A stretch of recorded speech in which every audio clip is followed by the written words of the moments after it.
Hello fellow Sapiens, welcome back to Midnight Sapien. Whether you're listening from a quiet room as the world sleeps, walking beneath a pale dawn sky, or drifting somewhere between thought and dream, this space is for you. Because tonight we're going in search of a forgotten story. How something as simple as head hair may have helped our ancestors' brains triple in size 2 million years ago. This is calm storytelling and slow science. It's the untold story of an age when heat ruled the earth, when every living creature bowed to the sun, and when a few fragile beings found a way to keep their minds cool enough to think. But this isn't the simple tale of evolution's progress. It begins not with invention, but with endurance, with a strand of hair holding back the fire. And if you enjoy quiet journeys into deep time, look just below this video. You'll see a button that says subscribe. Tap it gently. You can unsubscribe at any time. There's a small bell beside it. Tap that too and you'll be the first to know when new stories arrive. Subscribing helps this kind of thoughtful storytelling reach more curious minds. If these stories bring you calm, you can tap the super thanks under this video. It truly helps keep these prehistoric journeys alive. By the way, where are you listening from? And what time is it for you right now? If you feel like sharing, leave a comment. It's a small way to remember we're all here together, listening across time. And if you drift to sleep, that's all right. The chapters are in the description when you return. Now, we begin with the sun. 2 million years ago, something strange was happening atop a hominin's skull. A ring of hair, coarse, dark, dense, clung stubbornly to the crown, long after the rest of the body had shed its fur. It did not cover the shoulders, it did not warm the limbs, it did not protect the chest or thighs.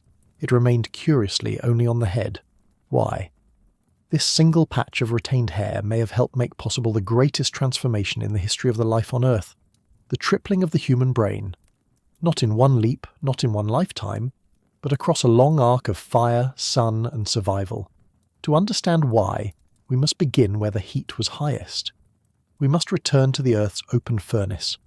The continent of Africa near the equator trembled with tectonic force. A scar stretched from the Red Sea deep into the continent's body. The Great Rift Valley. Volcanic calderas fumed along its spine. The earth there was splitting open, not metaphorically, but literally, dragging land apart, raising cliffs, collapsing plains. And through this shifting corridor moved the earliest members of the genus Homo. One of them, Homo erectus, would become the first creature to walk upright for long distances under a sun that offered no shade, on a land stripped bare by drought, fire, and time. Can you imagine the silence of that world at midday? No birdsong, no rustle of leaves, just shimmering heat and the distant cracking of dry earth beneath widening feet. Those who could not endure the sun's tyranny waited for dusk. But some walked anyway, far, slow, deliberate, while the air rippled and the ground cooked the soles of their feet. Why? To chase a future they didn't know they were building. But also to eat, to drink, to survive. This land was not kind. The cooling of global climates had opened up grasslands where once there were forests. The tree canopy retreated, leaving little shelter, and so those who ventured into the open did so with no protection but their skin. And here, the body began its silent rebellion against heat. What happens to a creature born in the forests when the forest dies? Body hair disappears, skin darkens, sweat glands multiply, muscles adapt for distance, not force. And most importantly, the brain begins to grow, but it cannot grow too fast. A brain, after all, is a fire, not of flame, but of heat. It consumes a vast share of energy, and in a sunlit world, energy equals danger. For every spark of thought, there must be a system to prevent overheating. And what if the key to cooling the brain was not inside it at all? What if it lay just above, in a layer of keratin twisted into strands, fanned across the scalp like a shield? Because that's the paradox. As fur vanished from the arms, legs and back, the head kept its hair, not randomly, not by accident, but perhaps by necessity. What is the head, exposed to sky and sun, without protection? What happens when the mind's cradle becomes the body's greatest liability? The hominin's skull, now rising higher and curving outward to hold more thought, was no longer just a casing for teeth and muscle. It had become a thermal dilemma. For every neural spark that jumped across the synapses inside, a little more heat was trapped. Unlike the legs or arms, the brain could not be cooled with movement. It could not be shed. It could not be sacrificed. And so the body, ever improvisational, found a compromise. Strip the fur, open the skin to wind and sweat, but keep the hair where the sun strikes hardest. This is where the viewer, you, begins to feel the shape of the problem. Evolution does not guess, and it does not plan. It is a sculptor without eyes, chiseling by consequence. And across generations beyond counting, that blind hand found something unexpected. A balance. The skull could grow, yes, but only if the head could cool. And so it began, the long collaboration between hair and thought. Now, step outside yourself. Imagine you are Homo erectus. Your forehead is low, your brow wide, your face flat and long. You're standing in the open, bones humming from the walk, tongue thick with thirst. The sun is above you, not to your side but directly overhead.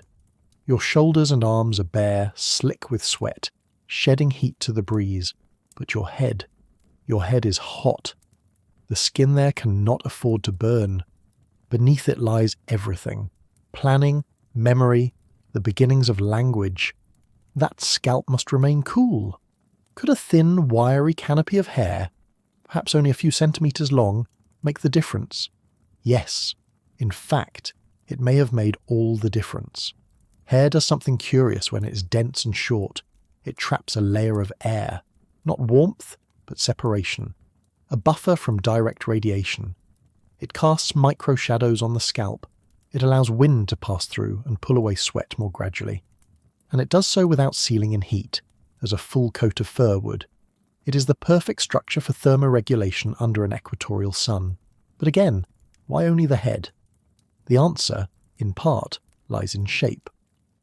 When a hominin stood upright, the highest and most directly sun-facing surface was the crown. The arms angled downward, the torso partially shaded by posture.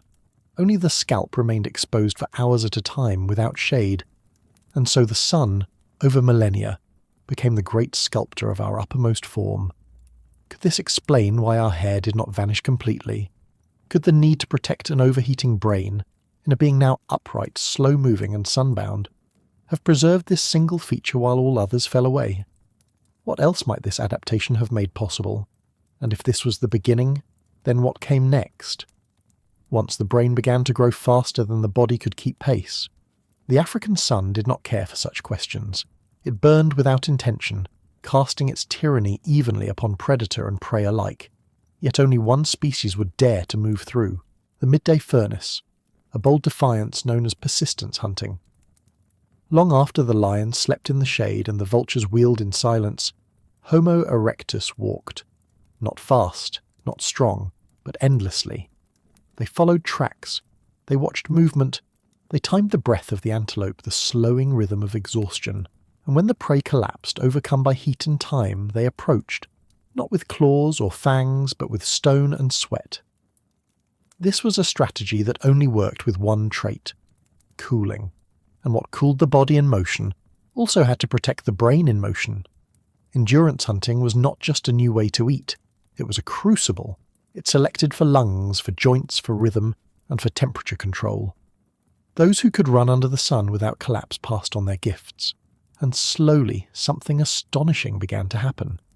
The brain, relieved of some of its thermal limits, began to grow, and with it came changes no one could see. Not in fossils, not in footprints, but in behaviour. What does it mean for a brain to grow? It means more than size. It means complexity. It means more folds, more regions, more connections. It means the ability to plan, to remember, to imagine, all of which require time and internal space. But the price of this expansion was heat, and as with any fire, it needed careful tending. Just enough insulation to prevent burning, just enough airflow to allow breath. That is what scalp hair may have done, invisibly, quietly, without drama. The simplest of shields, holding back the sun so that thought could flicker and rise. And so the image sharpens. Not of a sudden leap, not of an invention, but of a long, slow dance between biology and sky. A creature walking across a hot plain, not knowing it is changing, not knowing that the balance of brain and body is shifting, because above it all, a thin crown of hair is catching the wind. How fragile is this balance? How narrow is the threshold between endurance and collapse? When does an adaptation become the foundation for a future no one could foresee? When does a strand of hair become the scaffold for consciousness itself? The question hangs over the savannah like heat shimmer, subtle, elusive, impossible to grasp directly. But beneath it, clues emerge. Consider this. The brain is the most sensitive organ to thermal stress. A rise of just a few degrees can impair function, distort perception, even threaten life.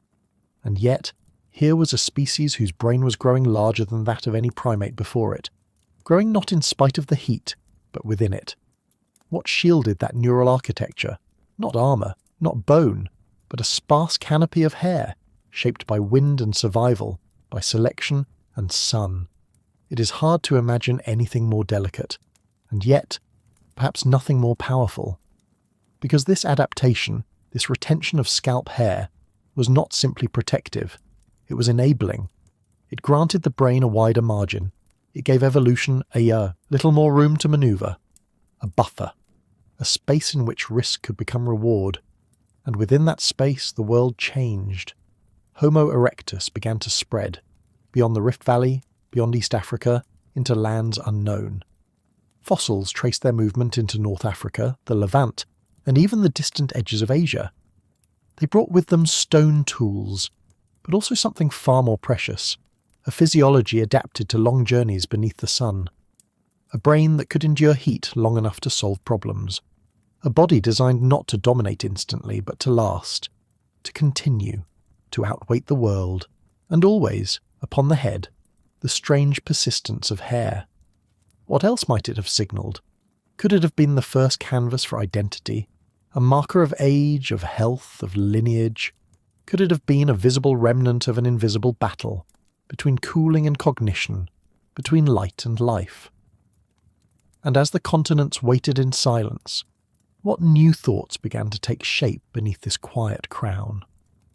We will never know their first words, if they had any. We cannot hear their laughter, their cries, or the sound of their feet on dry earth. But we can read the fossils. We can trace the curves of skulls unearthed from ancient sediment. We can see the swelling of the frontal lobe, the deepening of the brain case, the sharpening of the brow ridge. These are not random changes. They point to something brewing behind the bone, imagination, planning, memory, the scaffolding of inner life. And each of these demanded fuel. Each demanded balance. The more a brain could do, the more it had to manage its heat, and the more time it could spend in alert, wakeful focus, the more opportunity there was for social learning, for coordination, for subtle forms of communication. Heat management was not an accessory to cognition, it was its silent precondition. And here, the hair on the head became something more than adaptation. It became a stabilizer of thought, a structural allowance, a co-author of intelligence. It did not speak, but it allowed others to. It did not remember, but it made memory safer. It didn't imagine, but it protected the spark of imagination from the sun's obliterating gaze. What must it have felt like? To be one of the first to walk, to sweat, to endure, with the sun directly above and the earth stretching endlessly forward? To move forward not knowing why, only that something was calling? This is the quiet genius of evolution. It builds from constraint, not freedom. The sun forced adaptation. Adaptation allowed endurance.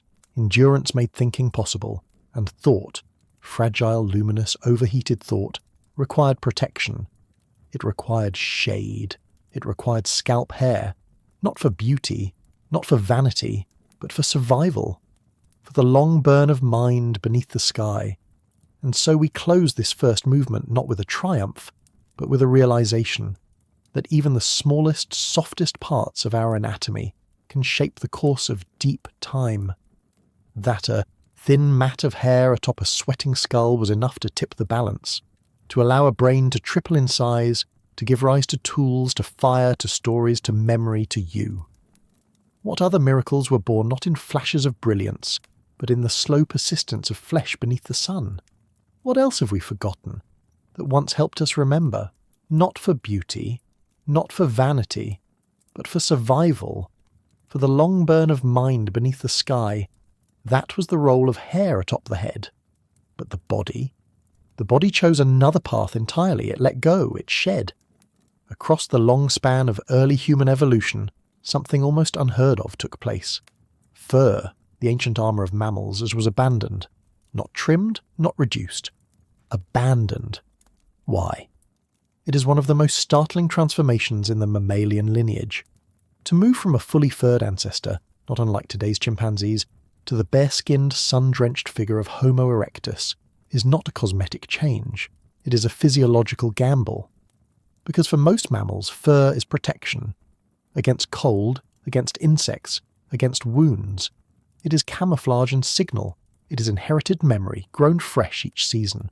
And yet here, in this branch of hominins, it vanished. Can we understand the reason? The clues lie in sweat, in droplets invisible to the fossil record, but encoded into the story of skin. Humans are unique among primates, not just in their hairlessness, but in their ability to sweat, prolifically, continuously, and across nearly the entire body. No other mammal releases heat this way, but sweat only works under certain conditions. It must be able to evaporate. It must not be trapped under fur. For a body to cool by sweat, it must be exposed. And so the shedding begins. Slowly, across hundreds of thousands of years, fur lightens, thins, and falls away. In its place, glistening, salt-tinged skin, a radiator, not a cloak. The hominin becomes a creature of evaporation. What does this mean for survival? It means everything. It means they could run longer, walk farther, remain upright in the heat of the day when others sought shade. It means the hunters could become the patient predators, not the fastest, but the most relentless. It means the body adapted not for combat, but for endurance. And endurance in turn created the conditions for thought. For the brain to grow, it needed time. For time to be useful, the body had to last. But even as the skin turned outward and bare, something stayed. Something ancient. The head kept its hair. A paradox. Why preserve the hair atop the skull while sacrificing all the rest? What logic keeps a crown of keratin while the chest and arms stand exposed to sky? Could it be that this single region, the scalp, faced different pressures? That while the body begged for cooling, the brain demanded protection? How does evolution balance such opposing needs in a single creature? And what happens when the body becomes not a barrier to thought, but its enabler? The answer begins in the mirror of climate. As the forest thinned and the open grasslands expanded, hominins were thrust into a new theatre of survival. Trees once offered shade, escape, and a cool refuge from the sun's unrelenting gaze. But in the savannas the canopy retreated, and with it the luxury of shelter. The earth warmed, the skies opened, and the hominin body began to feel the full weight of exposure. In this new world, fur, once an ally, became a threat. To keep it meant to trap heat. To trap heat meant to lose clarity, to lose balance, to lose time. And in the delicate gamble of survival, time was everything. The shift was not instantaneous. It was not a single mutation nor a decision. It was pressure, persistent and invisible. 1,000 generations learning through sweat and pain what worked. A calf that wandered too long and overheated. A mother that could not cool her infant fast enough. A hunter whose strength collapsed not from hunger, but from heat stroke. These are not events we can find in bones. They are moments lost to the air, but their impact is still with us, woven into the follicles we no longer have. And so the body changed, cell by cell, season by season. Sebaceous glands fell silent. Hair shafts shortened. The skin that had once been hidden bloomed outward, darkened by melanin to withstand the solar assault. In that pigment, evolution etched a memory of fire, but it was not enough to be bare. The body had to become wet. It had to become cool. And this is where sweat began its quiet rise. Eccrine sweat glands, tiny, coiled, and seemingly unremarkable, spread across the hominin body like a secret network. Unlike apocrine glands, which appear only in patches and react to stress, These glands were everywhere.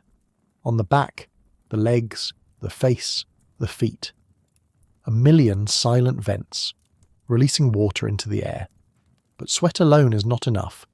To cool effectively, it must leave the body, and for that, the skin must be open to wind, to evaporation, to the elemental breath of moving air. Now, picture a figure walking across the plain, not sprinting, not hunting, simply moving, hour after hour under a punishing sun. Her skin gleams with moisture. Her pace is steady. Her breathing is controlled. The wind glides over her limbs, and with each gust a little heat escapes. She survives because she is wet. She endures because she is bare. And yet, above her brow, her hair stirs. Not thick enough to suffocate, not sparse enough to expose, but just present enough to shape the air, to lift the sweat's departure, to keep the crown cool. It is here that the paradox sharpens. The scalp retains what the body surrenders. Why? Because the brain, even then, was sacred. Because evolution does not waste what is needed. Because the head was no longer just bone and muscle. It was becoming memory. And memory could not burn. Memory had to be protected. This simple truth may have shaped everything that followed. While the rest of the body evolved toward heat release, shedding fur, opening skin, welcoming the wind, the scalp became a sanctuary, a delicate compromise between exposure and insulation. And in this compromise lies one of the strangest truths of human biology. We are the only mammal to be both nearly hairless and yet crowned with hair. Not because nature forgot to finish the job, but because it was finished with extraordinary precision. To fully grasp what was gained by this shedding, we must consider what was risked. Every loss of fur exposed the skin to more than sunlight. Insects, abrasion, cold, even social visibility, all increased. Yet the benefit of heat dissipation outweighed these threats. Sweat, that most silent of functions, had become the engine of our endurance, and endurance became the crucible for intelligence. Still, the mystery of scalp hair remains. It is not enough to say it stayed because the sun was strong. The skin could have darkened further, the body could have grown wider blood vessels, more efficient cooling channels. But instead, something else happened. The head hair not only remained, it began to specialize. It thickened. It curled in some populations, it clumped in others. It grew longer. It adapted in ways distinct from any other hair on the body. Why would this happen unless there was pressure? Evolutionary, environmental, selective? The answer may lie in airflow. Computer models of thermoregulation in early hominins show that tightly curled scalp hair creates a kind of natural shade, reducing direct solar radiation while allowing convective airflow to continue. In hot, dry climates, this means that the head stays cooler even as the rest of the body sweats efficiently. This would have been a game changer for a species relying on daytime movement. It suggests that scalp hair wasn't a remnant, it was an innovation. And innovations survive.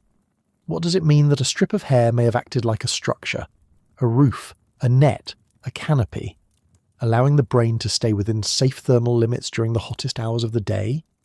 What does it mean that, without this seemingly minor adaptation, the metabolic costs of thinking might have overheated the very organ that made thinking possible? It means that evolution's greatest achievement, a mind capable of shaping tools, fire, and language, was made sustainable by something as small and humble as a follicle. It means that, in the war between fire and form, shade was the first invention, and in that shade, perhaps for the first time, thought found room to grow. This is where the riddle deepens, because when a trait is kept, when it persists across eons while others vanish, it is rarely by chance. The retention of scalp hair, in a body increasingly stripped bare, demands explanation, and evolution offers no sentiment. It keeps what works, it discards what does not. So the hair on the head, thick and persistent, must have served more than one purpose. Was it solely for heat? Or did it also begin to carry signals of age, of status, of belonging?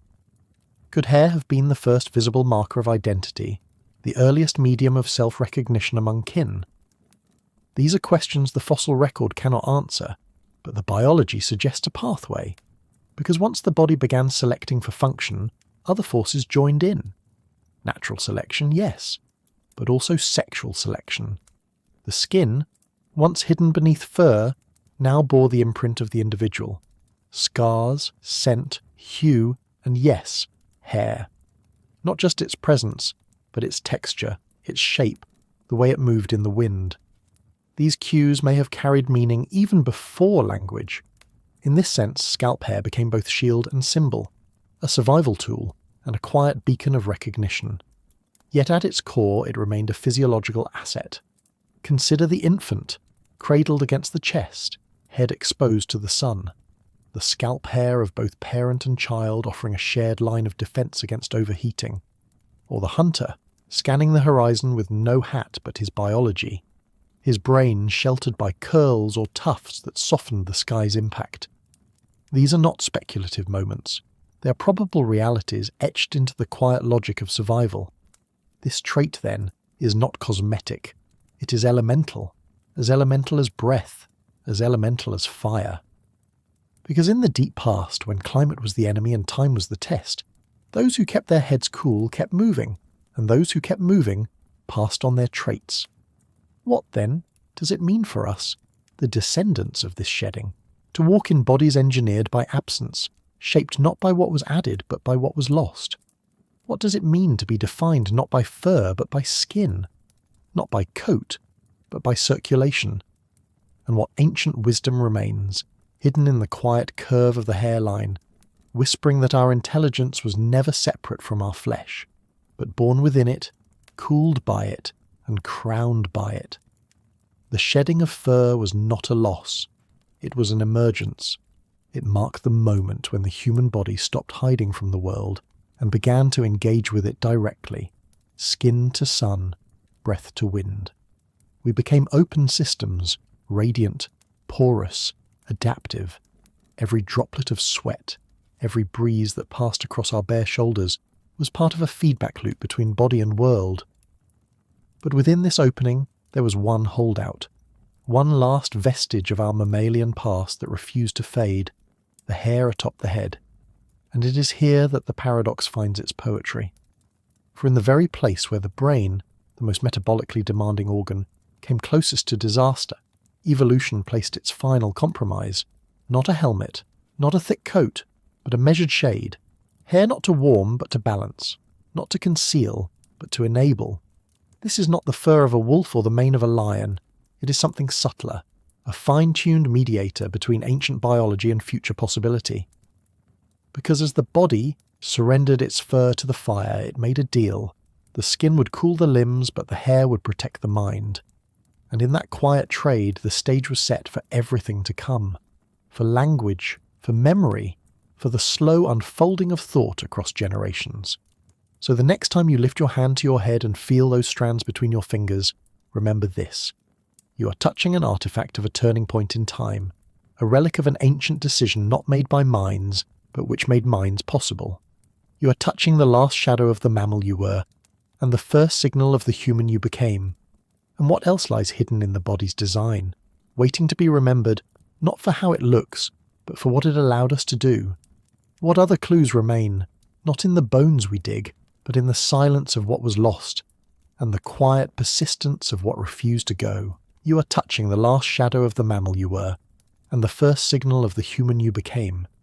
But within that signal, beneath the soft canopy of hair that still shields the crown of your head, there lies a deeper force, one that burns not in myth or memory, but in the very tissues of your skull. Inside, the brain radiates, not metaphorically, but thermodynamically, relentlessly, like a hearth sealed in bone. From the moment early Homo evolved to walk upright beneath the blazing African sun, another kind of fire began to stir. It had no flame, no smoke, no sound. And yet, it was just as dangerous, just as essential, just as transformative. It was the metabolic furnace within. The human brain, even in its earliest forms, demanded a tremendous price. For its size, it consumed far more energy than any other organ in the body. In modern humans, it requires nearly a fifth of all caloric intake, a staggering amount for a single mass of soft tissue. But in the world of 2 million years ago, the cost of thinking was not measured in calories. It was measured in heat. Every synaptic signal, every flicker of awareness, every moment of sensory interpretation generated warmth, and in the tight, closed space of the cranium, that warmth became risk. The skull, after all, is not designed to release heat. It is designed to protect, to shelter, to guard against trauma. But this same strength became a trap. It held in the very fire that thought required. So how did early humans survive the contradiction of a growing brain, the furnace that could not cool itself? They evolved strategies, hidden ones, not of behaviour, but of blood and tissue. Beneath the surface of the skull, vast networks of vessels began to specialise. Arteries carried blood not only to nourish the brain, but to remove its heat. The emissary veins, coursing outward through tiny foramina, helped draw that warmth away, toward the surface, where it could meet the breeze. These systems worked in silence, without conscious command, moving thermal energy outward like invisible hands, fanning an unseen flame. And yet it was not enough. The larger the brain became, the more it strained these ancient systems. For those who lived and walked beneath the African sun, every additional gram of brain matter increased the threat. A creature with a cooling failure of the head, even one that lasted just minutes, could lose coordination, consciousness, life. So evolution sculpted a compromise above all others. It left hair on the head, not to trap heat like the fur of old, but to scatter the rays of the sun, to slow their intrusion, to shade the surface without sealing it. This was not decoration. It was design. And in this design, something sacred was preserved. The fragile equilibrium between energy and temperature, between cognition and collapse. Because to think at all, the brain had to burn. But to burn too hot was to fall. And so the battle between light and thought began. Not in the stars, but inside the skull. The battlefield was microscopic. It was not fought with spears or fire, but with gradients and fluids, with subtle flows of blood and sweat, with the silent tension between internal combustion and external relief. The hominin brain, already growing, already costly, had no luxury to overheat. Unlike muscles that could rest or skin that could blister and recover, neurons depended on constancy. A rise of only a few degrees could unravel cognition, distort perception, interrupt motor control. And yet the brain could not slow down. It could not shrink. It was not just a thinking tool. It was a survival organ, governing vision, reaction, judgment, memory. It had to remain alert even when the sun reached its zenith. But the sun was relentless. There were no forests left for shelter, not in the new open ecologies of the rift. The horizon was distant, flat and cruel. The soil radiated the sun's vengeance long after it dipped beyond the edge of the day, and here in this crucible Homo erectus became something new, a creature of paradox, warm-blooded and heat-intolerant, brain-bulging and skull-sealed, sweating and thinking all at once. Every evolutionary decision had to account for this contradiction. The vascular system was the first line of defence. The middle meningeal arteries, branching out like roots within the cranial vault, delivered not only nutrients but thermoregulation. The diploic veins, buried between the tables of the skull, acted like radiators. They carried the burden of the furnace, bleeding heat into shallower tissue layers. At the skin, the final battle occurred, where the blood met the breeze and the body's internal weather met the external air. But blood alone could not do it, because blood is bound to the body's core. It is dependent on movement, on heartbeat, on the slow rhythm of pulse and breath. The brain needed something passive, something that worked without energy, without failure, without waiting for fatigue or rest. It needed a structure. And so, above the very vessels that worked to cool it, hair remained. Scalp hair, once soft fur now transformed, became a selective boundary. It blocked ultraviolet radiation, diffused solar heat, and shielded the skin while still permitting sweat to evaporate. Short, dense, curled hair was especially effective, creating a porous canopy above the skull that reduced radiant load while allowing air to circulate. In this way, the hair became part of the brain's cooling system. Not a shield of armour, but a living veil. And what did this mean for thought? It meant the brain could persist longer in the heat. It meant waking hours could extend into the brutal midday.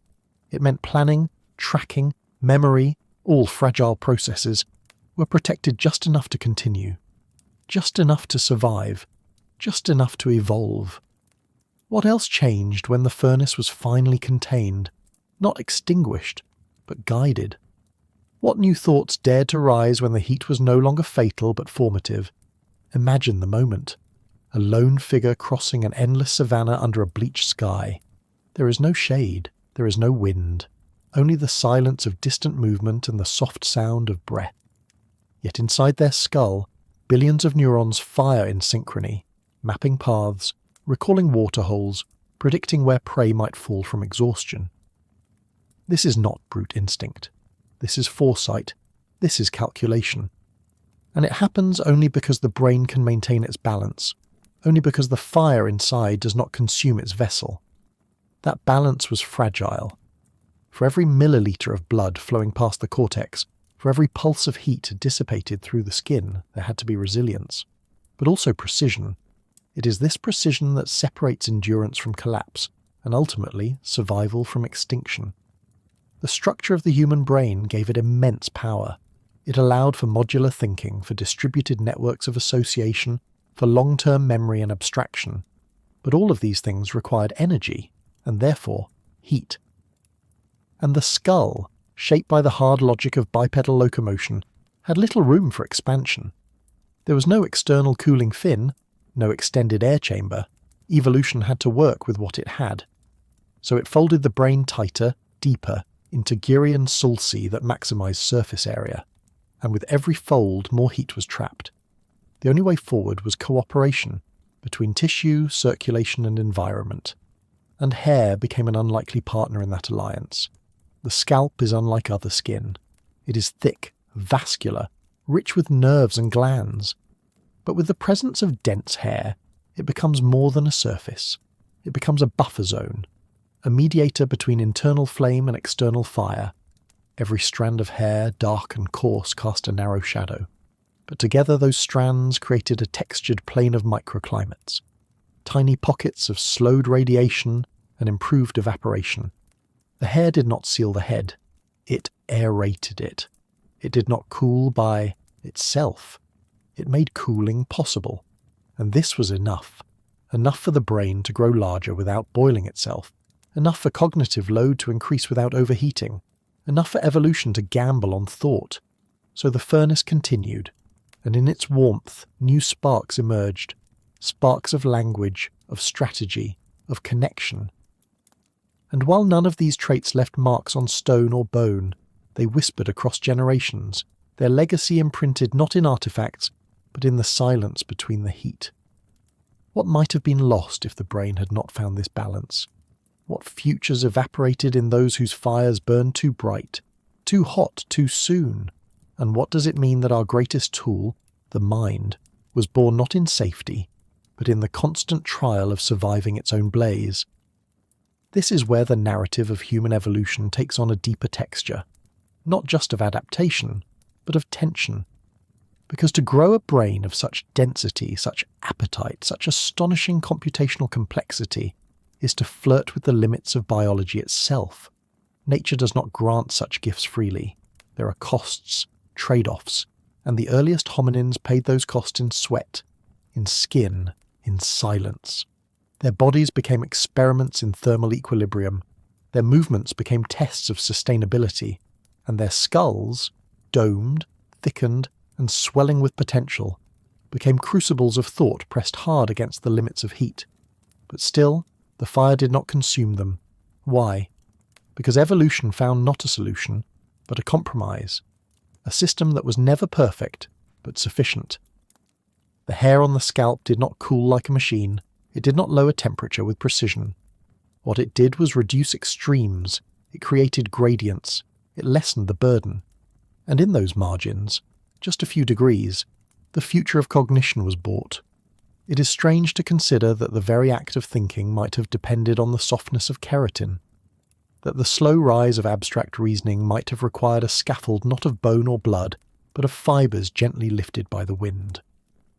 But this is what the evidence suggests, that scalp hair is not vestigial, it is strategic, that it is not the remainder of what was, but the guardian of what was to come. Consider this. Even among modern humans exposed to hot sun without protection, the scalp can reach temperatures exceeding 40 degrees Celsius. Prolonged exposure can impair thermoregulation, especially in children, whose brains are proportionally even larger and more metabolically demanding than adults. In early hominins, this danger was magnified by a harsher climate and longer days spent outdoors. To survive, to reproduce, to parent, all of it required minds that could function clearly through the heat. And hair, in this context, was more than a feature. It was a line between clarity and delirium, so the furnace continued to burn but never unchecked. It was watched over by vessels and sweat and shadows. It was shaded by strands, and in this alliance the brain was given its chance to rehearse memory, to coordinate pursuit, to imagine what was not yet real, to begin, perhaps for the first time in evolutionary history, to think not just in reactions, but in scenarios, in futures. And what is thought, if not heat reorganized into meaning? If not combustion slowed into structure? What else in our bodies still carries the signature of that fire, not in flame, but in form? The answer may lie not in what we possess, but in what we withstood. We are descendants of those who kept thinking, not in cool caves or shaded forests, but under skies that showed no mercy. We carry forward the architecture of compromise, blood vessels spiralling beneath the skull, sinuous and dense, whispering away heat. We inherit the scalp's thick dermis, fed by rich vascular beds, ever watchful for the slow creep of internal burn. And crowning it all, we bear the hair, still growing, still shielding, still serving a function whose importance we almost forgot, because the furnace never stopped. Even now the human brain remains as hungry and warm as ever. We do not notice its fire because our lives no longer demand that we outrun the sun, that we persist across the afternoon with no shade but what our body can offer. But inside, the ancient trade continues. Energy into heat, heat into risk into adaptation. And perhaps this is what makes us who we are. We are not just the species that thinks, we are the species that dared to think under pressure, that dared to grow its mind within a skull that could barely contain it, that kept walking when the heat said stop, that kept imagining when collapse was near. And above it all, we kept the hair, not as vanity, not as ornament, but as the quiet guardian of that furnace. So if you close your eyes and place your palm on your crown, feel what lies beneath. Not just the soft bristle of hair, but the echo of an ancient compromise, the breath of wind that made thought possible, the canopy of strands that, in a world of blazing sun, allowed the brain to endure. What else have we mistaken for detail? That was, in truth, the foundation. What else whispers from the edge of biology, asking us to remember that evolution did not build us with certainty, but with shadow, with tension, and with fire? And how much of what we call humanity is simply the heat we learn to carry? What else have we mistaken for detail? That was, in truth, the foundation. The sun does not care for the burdens of thought. At its zenith, it casts no shadow. It offers no comfort. It is pure radiance, direct and crushing, and 2 million years ago, it ruled the earth. This is where we return now, not to myth, but to noon. A place without reprieve, a moment where the atmosphere hangs still, where insects fall silent, and the land seems to hold its breath. And in that breath something moves, a figure, upright, walking. There is no cloak, no fur, no claws, no armour, only sweat on skin, skin under sun, and above it all, the crown. That strange and stubborn patch of hair, clinging to the scalp, fluttering slightly in heatless wind. This is not a heroic image. It is fragile, unlikely, and yet it is the shape of survival. Because to walk under the noon sun on the African savannah is to wager everything. The earth beneath radiates back the sun's fire. The air offers no cooling. The trees are far or gone. And yet, Homo erectus did not flee from this exposure. It leaned into it. Not recklessly, but with the quiet ingenuity of evolution. The key was bipedalism. To walk on 2 legs, rather than 4, is to reduce the surface area facing the sky. It is to raise the body above the ground where the air is slightly cooler. It is to allow wind to pass freely across the sides of the body. But this gain comes at a cost. It leaves the head, and only the head, directly beneath the hammer of the sun. No other mammal faces this configuration. A quadruped's back carries the heat, but the hominin, lifted upright, offers the top of the skull to the zenith light. This small adjustment, just a change in posture, redefined the problem of heat. The brain became a target not just of metabolism, but of solar radiation. It was as if thought itself had stepped into the line of fire. So what could protect it? A hat. There were no hats. A tree. There were no trees. But evolution, ever pragmatic, did not look to invention. It looked to form. And from form, it shaped function. Hair remained. Not across the back, not on the shoulders, but on the head. Not long and flowing, but dense, curled, layered. This was not fur, it was shade, a miniature forest of filaments catching wind and scattering light. Hair that did not warm, but breathed. Hair that did not hide, but allowed the scalp to radiate. It created a halo of microclimate, not visible, but real.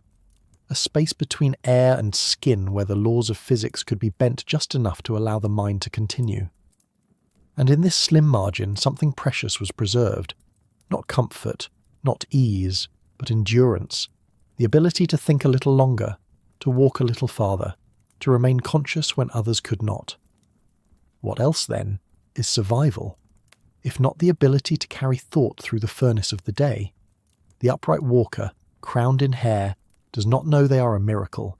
They only know the land must be crossed, the prey must be tracked, the water must be found.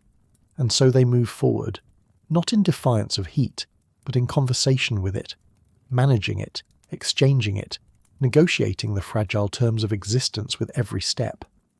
Their body is not a wall against the world, it is a gate, porous and responsive, shaped by millions of years of quiet suffering and incremental grace. And in this system, scalp hair performs its ancient role. It becomes the shelter of thought. To understand how, we must consider the nature of radiation. Solar heat does not simply warm the air. It strikes the body with wavelengths that penetrate the skin, heating from the outside in. Fur, dense and uniform, traps this heat, especially in still air. But tightly curled scalp hair behaves differently. It lifts away from the scalp, creating volume, allowing wind to pass through, and evaporates sweat directly from the skin beneath. Each curl, each spiral, forms a conduit for airflow. This is insulation reimagined, not to retain warmth, but to delay the sun's wrath, to stagger its arrival just long enough for the body to cope. This is the genius of the microclimate. The hair becomes a suspension system, a gap between extremes, a controlled delay. And in this delay, the brain is granted its wish, to remain just cool enough, just functional enough, just alive enough. Without this structure, the upright posture becomes a liability. The very act of walking under the sun becomes a countdown. The brain, unable to dump heat fast enough, begins to fail.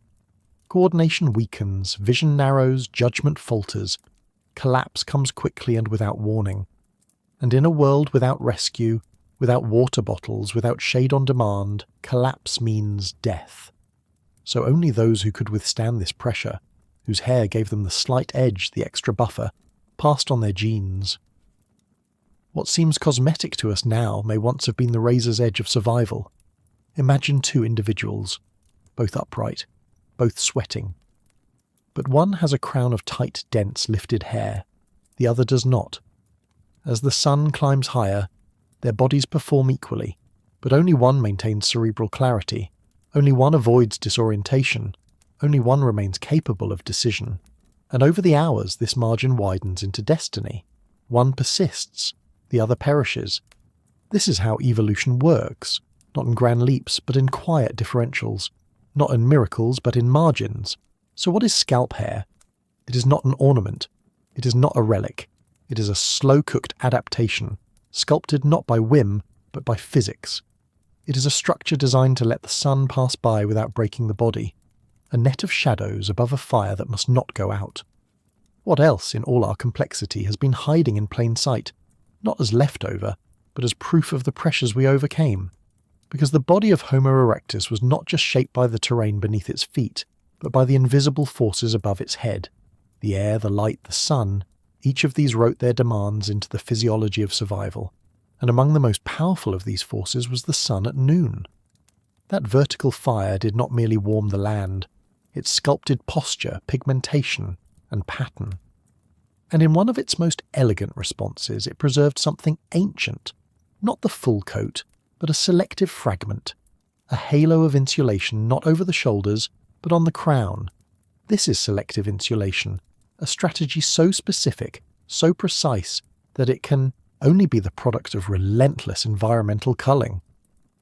To keep only the hair that shields the most vulnerable, heat-sensitive region of the body, the brain, is a form of evolutionary triage. Nothing extra, nothing wasted. And in this minimalism lies its genius. The scalp hair became an interface between biology and weather. As the skin grew darker to resist ultraviolet radiation, the hair above it modulated that radiation's intensity. It did not simply block the sun, it reshaped its delivery, slowing its entry, stretching time. It created conditions in which the body's other mechanisms, sweat, blood flow, posture, could catch up. It was, in effect, a preemptive strategy, designed not to win the war outright, but to prevent sudden defeat. And this prevention enabled motion. Motion enabled foraging. Foraging enabled tracking. Tracking demanded memory. Memory seeded learning. And learning, fragile, heat-sensitive, slow, needed to happen while moving beneath the sun. So the upright walker with the shaded crown was not just surviving. They were learning as they survived, thinking as they walked, integrating sensory input across landscapes, comparing now to before, anticipating the movement of prey, the approach of rain, the dry hush of parched terrain. This is cognition in motion, under stress, under heat, and it only works if the brain stays clear. So scalp hair becomes a facilitator not only of survival, but of knowledge. It creates the conditions for sustained mental function in a body that cannot stop. It is not decoration, it is performance. And what other traits have we reduced to vanity, when in fact they were survival machines? What else have we cut away, styled, covered and forgotten, not knowing that their form was once an answer to one of the oldest questions of life? How do you think clearly in a world that burns? By shaping the body to channel heat, not just resist it. By evolving features that don't fight the environment head-on, but adapt with it, through rhythm, breath, blood, and yes, hair. And here, on the open savanna where the wind is scarce and the sky unbroken, the value of this adaptation is revealed not in ease, but in endurance. This was the world of Homo erectus. They were not the fastest nor the strongest, but they could outlast almost anything. Because while other predators waited for dusk or moved under canopy, Homo erectus walked into the sun's peak. The heat that scattered lions from the kill site, that drove antelope to rest in the shade, that forced the forest dwellers to remain still, that same heat was where this strange walker thrived. Their physiology had been tuned by a million small choices made by evolution. Fewer sweat glands became many. Upright posture lifted organs off the scorched ground. Dark skin formed a shield of pigment. But above all this, crowning the architecture of survival, was the selective insulation of scalp hair. It was a structure without mass, without weight, without complexity, and yet it created the microenvironment that made the others effective. When the sun is directly overhead, the shadows it casts are few. But tightly curled scalp hair throws shadows even on the surface it protects. It creates a texture of light, scattered, indirect, interrupted. The hair acts as a radiant filter, changing the quality of solar exposure before it reaches the skin. Even a difference of 1 or 2 degrees Celsius at the surface of the scalp could mean the difference between clarity and confusion, between safe decision and fatal mistake. And so this strange relic, this biological veil, was kept, not because it marked beauty, but because it created an edge, a small edge. But sometimes that's all evolution needs. It also allowed time, and time allowed complexity. To endure heat for longer meant social groups could stay out in the open. It meant persistence hunting could stretch into the long hours of early afternoon. It meant tracking animals, monitoring their decline from heat exhaustion, and coordinating movements without the breakdown of cognition. In such conditions, the brain could not simply exist. It had to remain alert, flexible, responsive, and so the protection that scalp hair offered was not merely thermal. It was cognitive. It preserved awareness. It preserved communication. It preserved decision-making, and through these it preserved culture. The slow, flickering beginnings of shared memory across a species still learning to stay alive. What else, then, did this humble structure preserve? Not in the body, but in the mind. What aspects of human cognition were only possible because thought was kept safe beneath a canopy of shadow? The answer may not lie in any single trait, not in memory, or attention, or reasoning alone, but in the continuity of all three across time, because cognition is not a spark, it is a flame, and to keep a flame alive in an open world, with no walls and no roof, is a rare thing. It requires constant tending, even in silence. It means preventing interruption, not just of breath or heartbeat, but of awareness. And in the heat of midday, awareness is the first to falter. This is why scalp hair mattered. It was not an enabler of brilliance, but of persistence. It did not cause language or art or empathy. But it allowed the mind to remain upright long enough for such things to begin. Under the sun, while others slept, early humans moved. They searched, they endured, they thought. They lived within the narrow window where heat and biology could coexist. And on their heads, hair stirred. Not the soft, luxurious hair we now associate with identity or style, but coarse, efficient strands, evolved not for beauty, but for thermodynamics. And what remains now? We style it, we shear it, we cover it. We turn it into symbol and ornament, but deep within its presence is still the shadow of that older purpose, the memory of a time when every strand was part of a strategy, when every curl carried the weight of survival. It is easy to forget this, easy to think of hair as a surface feature, but it was never surface, it was shelter. Shelter for the furnace of the mind, shelter for the one organ evolution could not afford to let fail.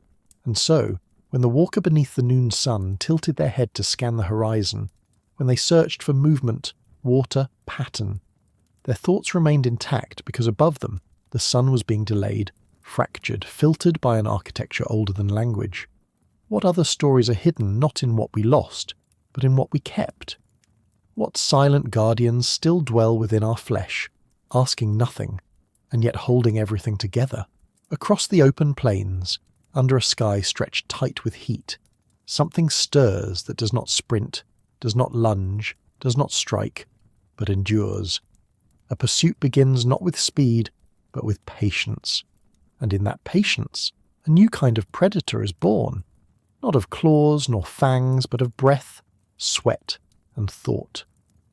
The antelope moves, elegant and explosive, vanishing into the shimmering horizon. Behind it, a figure rises into stride, upright, relentless, Homo erectus, a creature not of the moment, but of the hour. What happens when the kill is not made in a flash of muscle, but in the slow unravelling of time?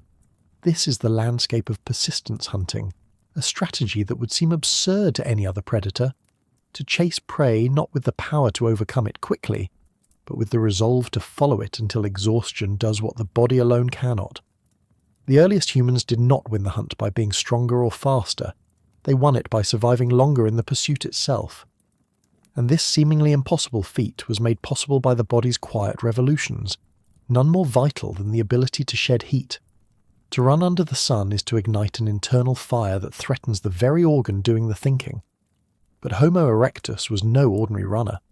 Their entire physiology had been transformed to meet the demands of the chase. The skin was naked, dark and alive with over 2 million sweat glands, each one an outlet for the heat that could destroy them. As each stride thundered across the dry earth, the body steamed like an engine, but it did not overheat, it released. And while the shoulders swayed and the lungs pumped, the crown of the skull remained shaded by something small but essential. Hair, not over the back where it would trap heat, but on the scalp where it could guard the furnace of the mind without sealing it shut. It was a compromise so precise, so exquisitely tuned to the physics of solar radiation, that it seems almost intentional. But it was not designed. It was endured into being. The runners of the long heat had no weapons but stones, no armour but skin, no allies but one another. Yet they brought down animals that could outrun them 100 times over, and not with violence but with inevitability. The hunt could last 6 hours or 10 or longer, and with every hour the prey's body began to fail. Hooves faltered, breath shortened, muscles stiffened, but the humans kept running, never faster but always forward.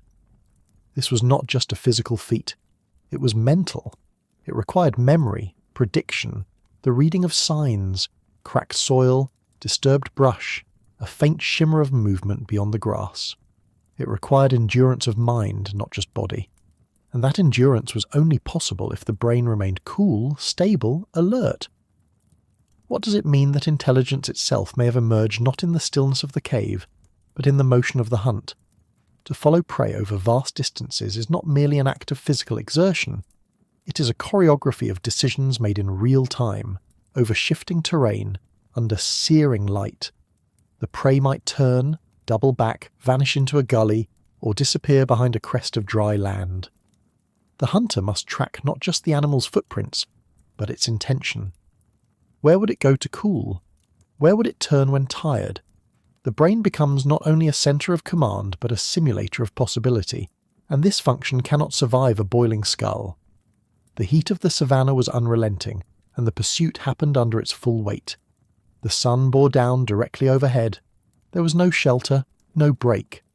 Homo erectus carried the hunt on bare skin and sinew, relying on the delicate mechanics of heat loss, sweat evaporating from every pore, blood circulating just beneath the surface, skin darkened to resist ultraviolet damage, and above it all, a dense thicket of scalp hair filtering the solar assault.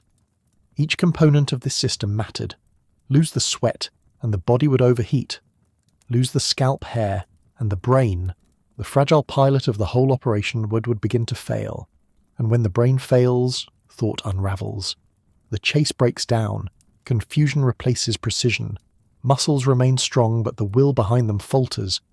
The scalp was ground zero for the battle between fire and thought, and so evolution protected it not with armour, but with nuance, hair that shaded without suffocating, curls that lifted, allowing air to move through, dark strands that absorbed light yet scattered heat.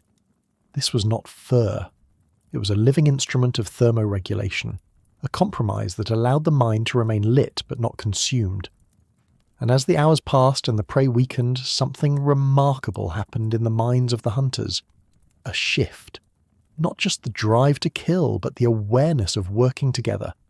The runner ahead, reading the tracks, the one behind, listening for movement, a glance, a grunt. The shared realization that now is the time to split, to surround, to converge. This was not language in its modern form, but it was coordination. And coordination is cognition distributed across bodies. The long run under the long sun made this possible, because only when the mind remains intact under pressure can it cooperate. Only when it survives the heat can it predict, adapt, and plan. And so scalp hair, that seemingly trivial trait, supported not only the biology of survival, but the architecture of emerging social thought. The runners of the long heat were not lone heroes. They were nodes in a growing network, tracing lines of motion and intention across burning land. What if the first spark of shared consciousness did not come in a circle around the fire, but in the movement toward one? In the quiet hours of the chase scattered across terrain, communication took on forms older than speech. Bodies angled to show direction, hands gestured to mark a fresh print. A runner slowed to signal proximity. Another sped up, predicting the quarry's next collapse. These were not abstract symbols, they were shared rhythms of awareness, made possible by brains that had learned to remain clear even as bodies faltered. And above all, the brain's clarity was maintained because its furnace was managed, not through brute suppression, but through carefully evolved tolerance. The scalp hair, so often ignored in modern accounts of human evolution, carried out its quiet duty. It did not cool the entire body, nor did it protect against cold. It served a singular purpose, to protect the organ that could not afford to overheat. In doing so, it allowed the hunt to stretch beyond what was possible for any other creature. A lion can sprint, a cheetah can explode into motion, but neither can chase for hours, neither can coordinate under the high sun. They are animals of now. The early humans became animals of persistence, and this was the crucible in which a new kind of mind was forged. Because to run for 6 hours, you must not only endure heat, you must pace, you must remember, you must know how far you've come and estimate how far you must go. This is foresight, a rare trait in the animal kingdom, and its roots may lie not in symbolic abstraction, but in practical survival. The hominin brain learned to anticipate not because it was dreaming, but because it had to. The prey was always ahead, sometimes invisible, but its limits were calculable. The way it moved, the way it tired, the shape of its strategy, all became part of the human hunter's evolving mental map, and this map had to be held while running, while sweating, while breathing under an open furnace of sky. No time to rest, no time to deliberate. The brain had to operate mid-stride, and again, we return to that small enduring shield, the crown of hair that made this possible. It is almost absurd in its elegance, a patch of biological filament grown not to attract or defend but to preserve, not across the back, not along the limbs, but directly where it mattered most. As the prey staggered, the hunters closed in, not in a rush, but in a convergence. It was here that cooperation became visible. One would move, to flank, another to drive, each adjusting to the other's position, reading the land, reading the prey, reading each other. The kill itself, when it came, was often simple, but it was not the moment of victory. The true triumph lay in the hours before, in the sustained clarity of minds under heat, running not just on muscle, but on shared vision. What emerged in those long burning chases was not simply the ability to kill, but the ability to think across time and space in unison. The hunt became a theatre of cognition, where success relied on the coherence of multiple brains under the same physiological strain. There was no room for confusion, no margin for error. The system, body, mind, and group, had to hold, and it did. It held because evolution had built into it the tools to do so. These tools were simple. The lungs pulled air, the heart pumped blood, the skin shed heat. But above all, the head was kept in shadow, not by trees, not by hats, but by the only structure evolution could maintain without interfering with thermoregulation, tightly curled, lightly packed scalp hair. Its form slowed radiation, its shape allowed airflow, its distribution protected the core without compromising the rest. This was biology as architecture, refined by fire. This protection enabled more than just running. It made planning possible. When hunters could stay mentally intact under stress, they began to link moments together. They recognized patterns in animal behavior. They remembered previous hunts and adapted. They started anticipating obstacles, adjusting their path before reaching them. These were not flashes of insight. They were the beginnings of continuity, and continuity breeds culture. When memory lasts longer than the moment, it can be shared. When shared memories are layered across time, they become tradition.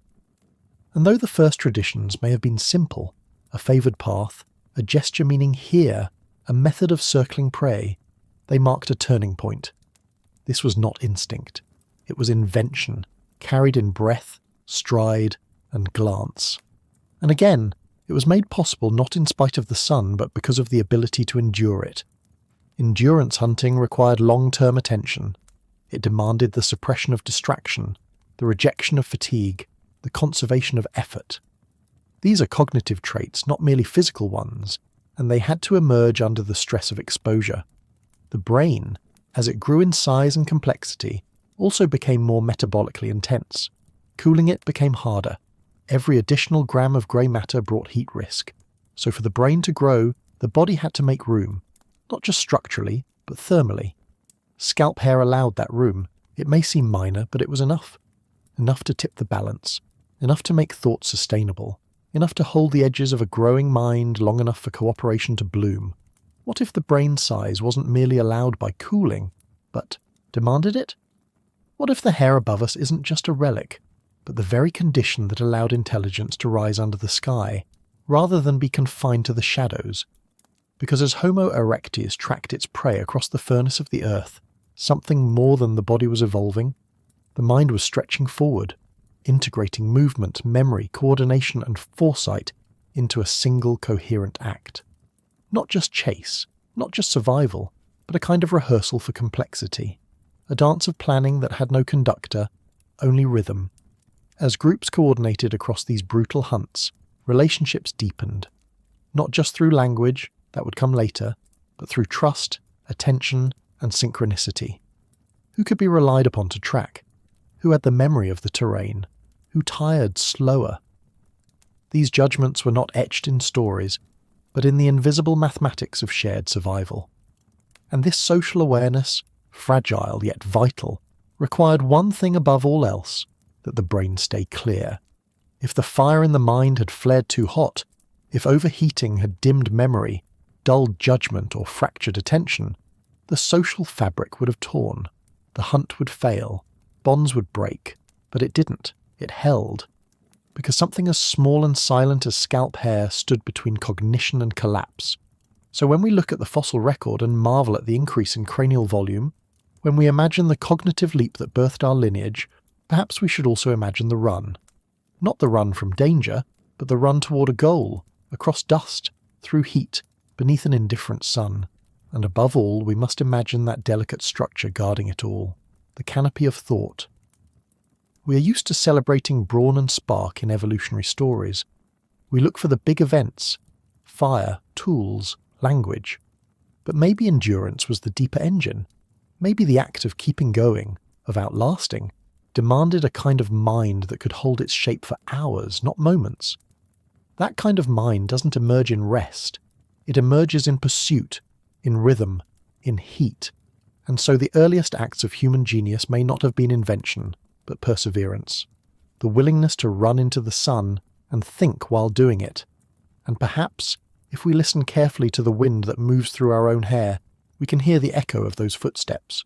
Not fast, not loud, but steady, rhythmic, coordinated. A reminder that beneath the surface of what we call human is a long, burning road, and that on that road what made us possible was not just the brain, but everything that protected it. Even something as humble as hair, even the crown that kept the heat just far enough away for a thought to form, and keep forming. Beneath the ancient sky, long before language found its rhythm and before stories shaped time, something extraordinary began to stir within the skull. It was not visible. It left no bones, no tools, no fossil record to speak of. But it was real. A swelling, a thickening, a quiet storm of neurons blooming like wildfire across grey matter. The brain, once modest, began to grow, and with every generation, the sparks of thought burned a little brighter, consuming more fuel, demanding more space, more blood, more balance. But this expansion came at a price that evolution could not ignore. What happens when the very organ that defines your intelligence threatens your survival simply by existing? Because the brain is not passive. It is not a quiet observer. It is a furnace, a relentlessly hungry organ, burning through 1/5 of the body's total energy despite weighing only a fraction of its mass. And as it grew in size, from earlier hominins to Homo erectus and onward toward Homo sapiens, it began to pose a silent, insidious danger: overheating. For every new cortical fold, every added layer of neural complexity came more metabolic heat, more potential for failure, more reason for the body to adapt or perish. But evolution does not grant gifts freely. To give energy to the brain, it had to take it from somewhere else.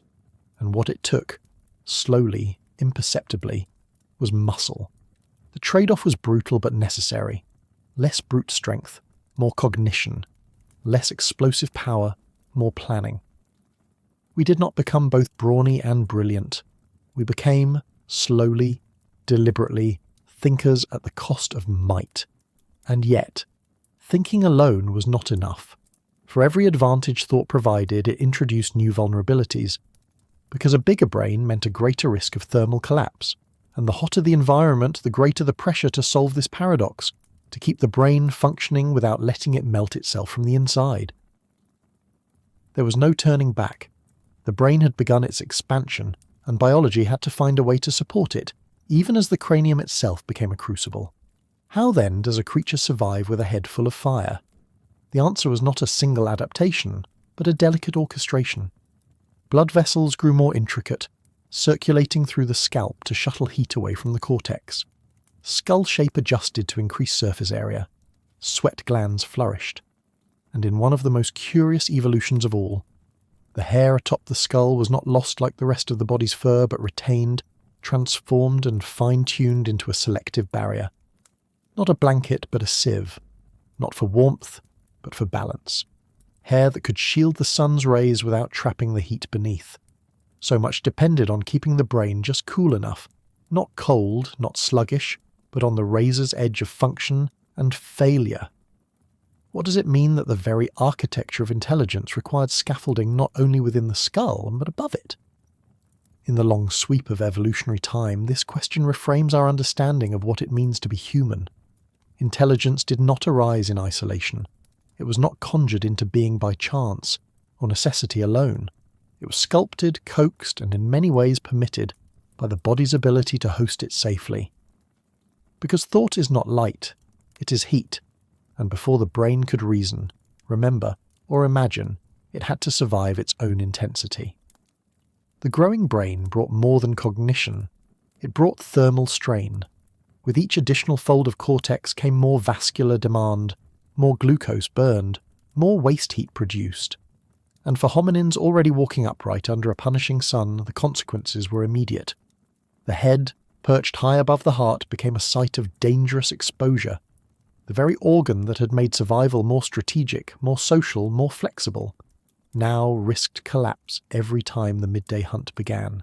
So evolution layered solutions, one atop the other, like the stratigraphy of the savannah itself.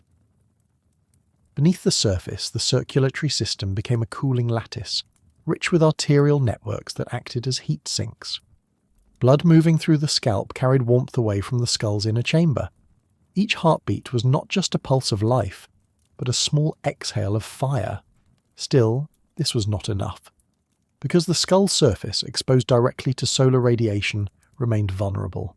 The sun poured heat into the crown, threatening to reverse the gradient, to bake the very seat of thought from the outside in.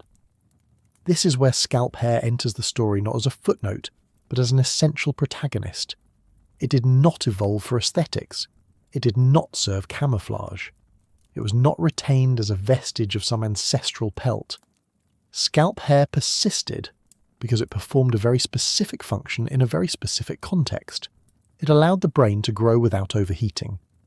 More than that, it allowed the brain to perform under pressure, to reason, to plan, to imagine, while running, sweating, chasing prey across the endless glare of dry earth. Hair, in this sense, became part of the brain's external infrastructure, an atmospheric buffer. It shaded the scalp, slowed down the rate of solar absorption, and created a zone of microclimate above the skin.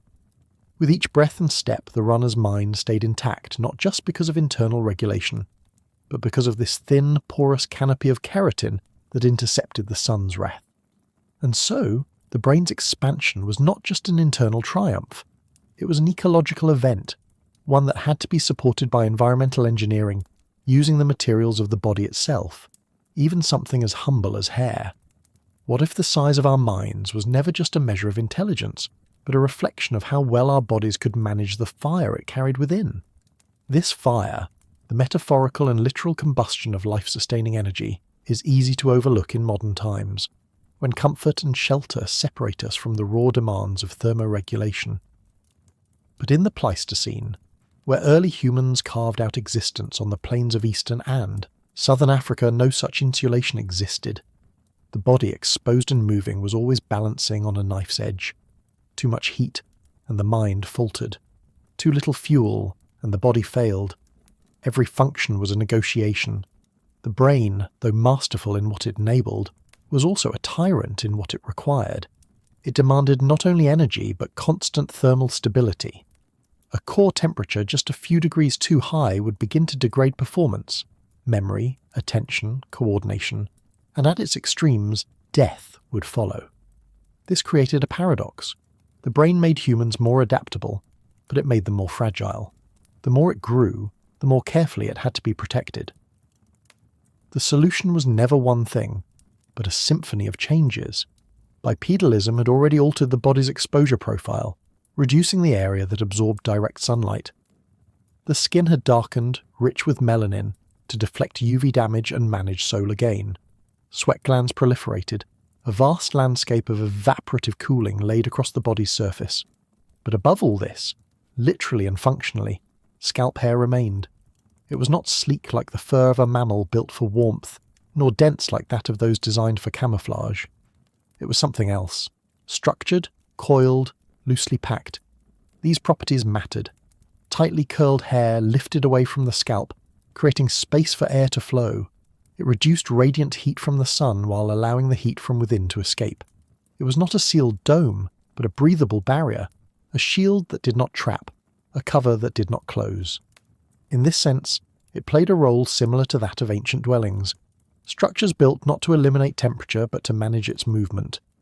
And here it was, growing directly from the skin, unchosen but vital. As the brain continued to evolve, so did its social demands. Bigger brains enabled deeper connections, memory of individuals, theory of mind, emotional nuance. But these networks too relied on cognitive endurance. To maintain social bonds required recall, patience and context, all impossible under mental fatigue. If the brain overheated mid-conversation, mid-coordination, mid-decision, those threads would fray. Scalp hair, still growing, still sheltering, ensured that didn't happen. It enabled continuity not just of thought, but of relationship. Could it be that this seemingly minor trait, neither tool nor technology, helped give rise to human cooperation itself? We often imagine evolution selecting for intelligence in the abstract, as if a sharper mind were always an unquestionable advantage. But intelligence, like any biological trait, is costly. It is metabolically expensive, developmentally slow, and thermally delicate. A larger brain cannot simply exist, it must be supported. And that support must extend beyond the skull. The story of intelligence is in many ways a story of externalized maintenance. Consider how much of early human behavior revolved around controlling the environment, using fire, building shelter, preparing food, crafting clothing. Each of these was a way to preserve the conditions in which the brain could operate. But before those tools existed, before even language allowed their coordination, the body itself had to provide the infrastructure. And in that architecture, scalp hair was not decoration, it was insulation with intent.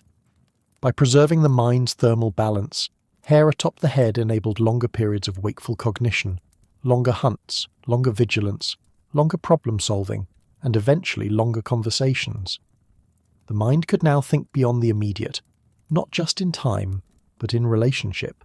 It could dwell in abstraction because it was no longer interrupted by collapse, and with this continuity came a fragile new system, culture, the sharing of knowledge across time, a pattern seen, remembered, and then shown again.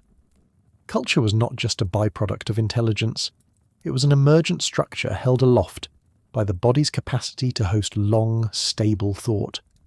The brain, as it expanded, reached not only for higher function, but for interdependence. It became a social brain, one that relied on others to complete its circuits. And this is where the evolutionary stakes rose even higher. Because now, the cost of mental failure was not limited to the individual. If a brain overheated, if clarity failed, if memory dropped, it wasn't just the self that suffered. The group suffered. Plans failed. Hunts unravelled. Children went unprotected. Social friction rose. A cooling mechanism, then, became a communal asset. The hair above the skull, small in scale, subtle in presence, was now guarding more than just neurons.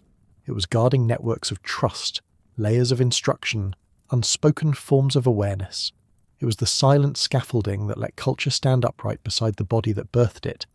And so, as the plains blazed and the species advanced, evolution did not remove this trait. It refined it, curled it, spaced it, kept it. Because this crown of strands, simple as it may seem, served a higher function. It kept the furnace from cracking. It allowed the fire to burn clean. It held the conditions necessary for thought to remain coherent, not for a moment, but for a lifetime. And that lifetime, in evolutionary terms, was an anomaly. For humans, longevity increased not through muscle or armour, but through cooperation, memory, and the ability to transfer knowledge. Each of these depended on the mind's clarity across time. The child depended on the parent on the peer on the elder. And at every level of this intergenerational network, the brain was central and therefore fragile. What protected it? Not walls, not helmets, but biology shaped by fire and refined by time. Hair, of all things, became a quiet guardian, and its role only expanded as the climate changed, as social complexity deepened, as brains swelled beyond what instinct alone could manage. By the time Homo sapiens emerged, the mind had become a structure of dazzling intricacy, processing language, symbol, myth, and still that same ancient canopy remained. Scalp hair, dark and coiled, filtering the sun, cradling the heat, letting the system stay in tune. Not ornamental, not decorative, functional, intentional, irreplaceable. Even now, as we live under roofs and sky glass, in homes cooled by wires and weatherless walls, the body still remembers. It grows hair along the crown, not by accident, but by instruction. Instructions coded deep in the quiet mathematics of our evolution. Rules written in sun, blood, and heat. When we were naked but not unprotected. When we were vulnerable but not helpless. When the mind needed shade and the body gave it freely, strand by strand. We forget in our current age how close we always stood to collapse, how narrow the margin was between cognition and delirium, between strategy and shutdown. Our ancestors walked the edge of that threshold every day, not metaphorically, but metabolically. And yet they endured. They chased under high heat. They thought under strain. They passed on what they learned because they were able to preserve clarity long enough to remember it. Scalp hair, modest and nearly invisible in its influence, was one of the enablers of this memory. It served no purpose in cold. It gave no camouflage in plains. It did not wrap the limbs in warmth or defend against attack. It had a singular task, to keep the brain cool enough to think, and in doing so it became one of the least celebrated but most consequential adaptations in our lineage. So when we ask what made us human, we must look not only inside the cranium, but just above it, where hair grows still, where the heat still rises, where thought, even now, waits for balance, and beneath that canopy the sparks continue, not chaotic, not wild, but guided, not in isolation, but in lineage, a lineage cooled just enough to carry fire. Night arrives not with silence, but with a hush, a long exhale from the plains after the searing breath of day. The grasses sway, silver-edged in moonlight, and shadows stretch deep into the darkening earth. There is no artificial glow, no lantern, no line of electricity to push back the dusk. But then, somewhere in the cradle of the savannah, a flicker answers the dark, orange, unsteady, alive, fire, and around it, faces, Homo erectus, not myth, not caricature, but flesh and thought and memory. They gather near the flames with caution first, then trust. The fire offers something that no claw, no shelter, no brute force has offered before: continuity. In the flickering warmth of this elemental force, a new chapter of human life opens, not in daylight, but in darkness. What happens when a creature no longer fears the night? Until now, the fall of the sun marked a curfew of survival. Predators ruled them. Darkness. Cold sank into the bones. The eyes strained, the skin tensed, the body withdrew. But with fire came a reversal. Heat returned to the limbs, shadows danced without danger, and most of all, time stretched. For the first time in evolutionary memory, the day did not end when the sky dimmed. The mind, once bound to daylight, could now remain active long after the sun had fled. And what did the mind do with this new time? It remembered. It wondered.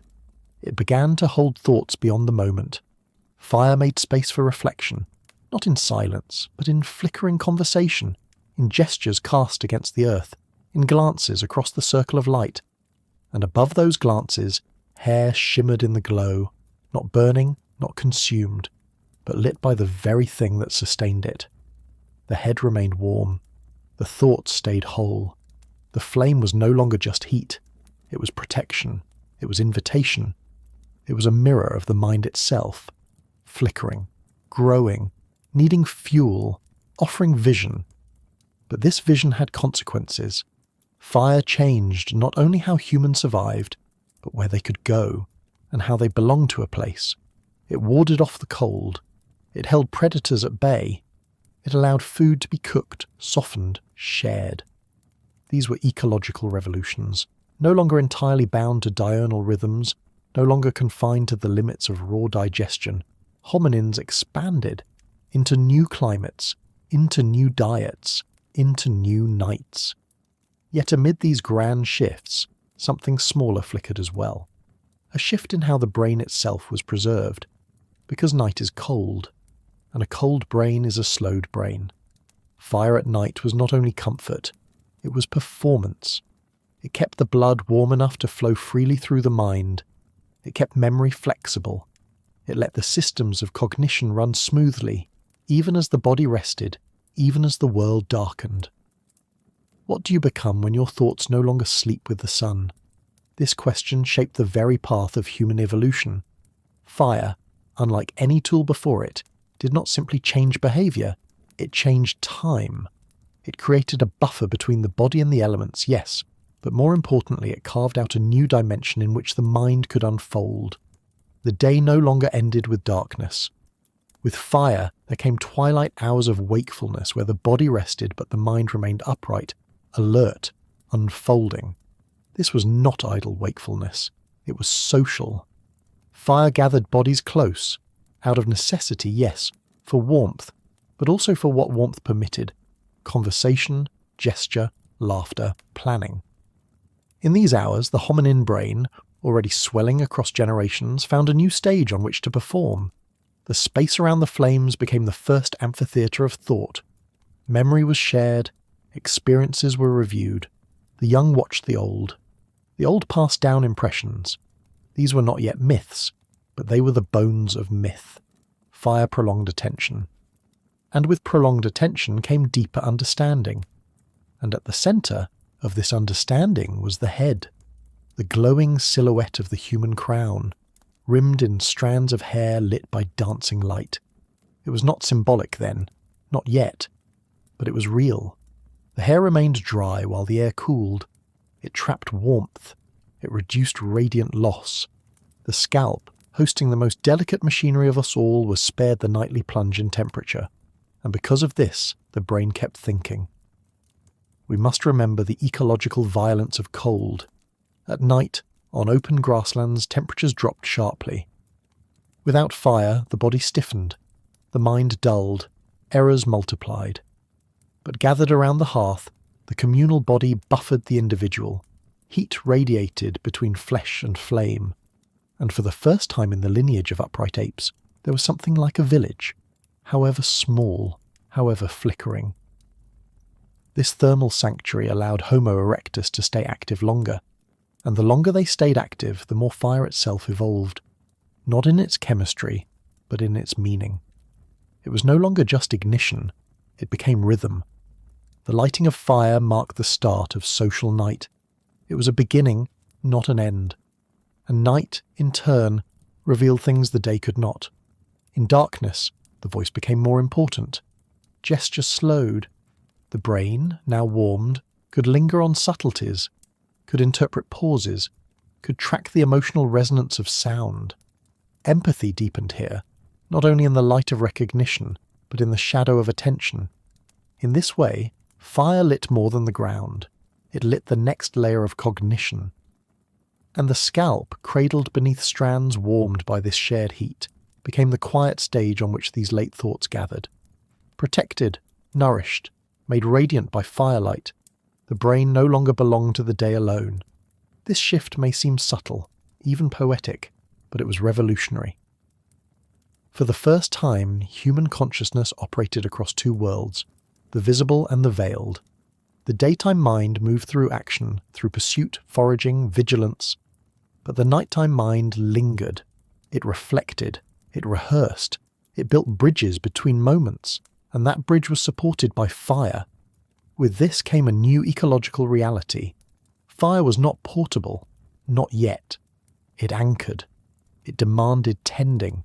It made certain landscapes habitable and others too exposed. In this way, the hearth became a magnet. Where fire was, people returned, and around fire the rhythm of the night took shape. But fire did more than hold back cold and predators. It cooked, and cooking, perhaps even more than tool-making, changed the inner life of the species. Raw food had once constrained brain expansion.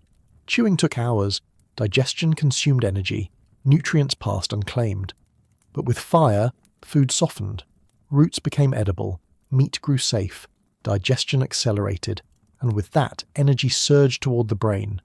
Cooking made thought more feasible, not only because it freed energy, but because it freed time, and time, once freed, was filled. Around the fire, fed and warm, the brain did what it had never had the luxury to do. It wandered. And in that wandering, something else emerged. Cohesion. Because fire encouraged not just longer wakefulness, but synchronized wakefulness. Individuals stayed together through the night. And as they stayed, they listened. They mirrored one another. They began, perhaps for the first time, to dwell in shared emotion. Fear, awe, humour, no longer passing sparks but lasting embers. And all the while, the brain pulsed steadily beneath its crown of protective hair, shielded from night's chill and the wind's bite, warmed not only by fire but by proximity. Social heat. Emotional heat. The hair above, though still primitive in form, carried out its ancient duty, preventing loss, preserving function, ensuring that the slow storm of neural complexity did not freeze in its climb. We often speak of the rise of culture as a triumph of cognition, but here, in the intimacy of firelight, we see that it was also a triumph of thermodynamics. Without heat, the brain falters. Without stability, ideas decay. The fire ensured both. And so, evening after evening, generation after generation, a ritual began. Not of religion, not yet, but of presence, the circle, the warmth, the breath of thought moving through flame and returning as story. Not all brains endured the night, but those that did, they remembered, they learned, they taught the next to light the fire. That act, passing on ignition, was more than practical. It was symbolic, even if no one yet had words for symbols. It marked the beginning of intergenerational knowledge, a behaviour, a memory, a responsibility carried not by instinct but by transmission. It meant that some things were too important to risk forgetting. And so the hearth, once just a point of light in the dark, became a centre of continuity. From this continuity, new layers of identity formed. Children learned which wood burned best. Adults learned when to tend, when to let flame collapse to embers. Elders remembered fires from years before, who sat beside them, what was said, what was lost. Memory itself began to take on warmth. It was stored, like heat, in the group. Not as isolated facts, but as feelings shared in fire's presence. And above it all, the head remained lit. Hair reflected that flicker with a softness that skin alone could not. It shimmered, lifted by heat, shaped by the currents of rising air. Perhaps this was the first time the species saw itself as beautiful, not as decoration, but as glow. Fire did not just let us see, it let us be seen. But this beauty had function. In firelight, faces became more readable. Micro-expressions, the curve of a mouth, the lift of a brow, each signal became a social cue. Communication improved not just through sound, but through nuance. And nuance depends on the brain's processing power, on its ability to hold multiple possibilities at once, which requires one thing above all: stable operating temperature. Again, scalp hair played its part. It insulated from above. It prevented radiant heat loss into the night sky. And it did so without trapping too much warmth, without creating sweat that would chill the skin. It was balance. Again and again, this is the hidden principle of early human evolution. Not maximization, balance between heat and cold, between thought and rest, between exposure and insulation. Fire helped maintain that balance, and in doing so, it made more than warmth. It made space for coordination, for cooperation, for story. Imagine for a moment a group of Homo erectus sitting in the circle. One speaks, not in full language perhaps, but in sequences of meaning. Others listen, not distracted, not panicked, warmed, fed, ready. The listener's brain holds attention. The speaker's brain conjures memory. The group breathes together. And this, perhaps, is where culture began. Not in the words, but in the space between them. A space made possible by fire. A space protected by the hair that covered the crown. Even now, when we gather around campfires, the instinct remains. We sit close. We speak low. We look not at the flames alone, but at each other in their glow. Something ancient stirs. Something inherited. Something shaped beneath the cranium, and above it. Because every night spent around fire was not just an extension of wakefulness, it was a training ground for the brain.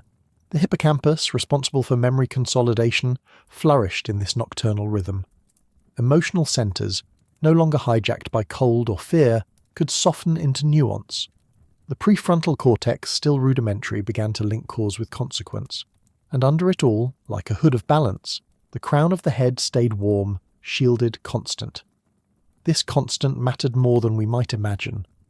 For the brain's architecture, its folding and unfurling of thought, its sharpening of focus, its weaving of dreams, all depended on temperature gradients that remained within the narrowest of thresholds. The fire was wide, the hair was narrow, together they held the mind in place. In this held space, vulnerability became tolerable.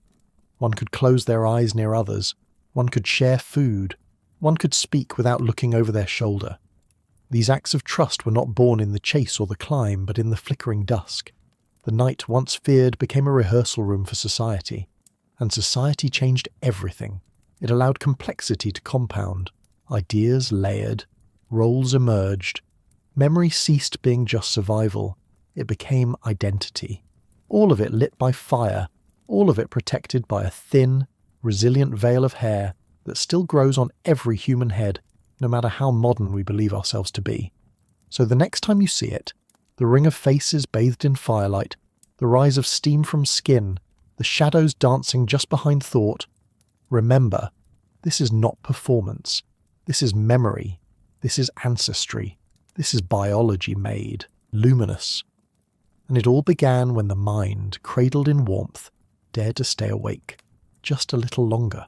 Somewhere beneath the baked crust of ancient sand, beneath the shriveled grasses, beneath the bleached tusks and broken stone flakes, there lies a hollow, whispering space where bone once met breath.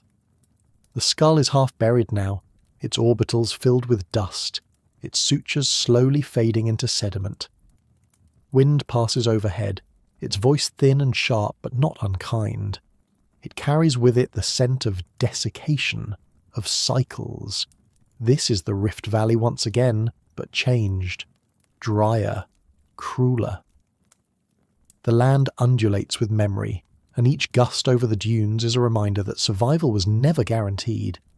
Every fossil unearthed is not just a remnant, it is a victory against erasure. But what shaped these survivors? What tipped the scale when others vanished?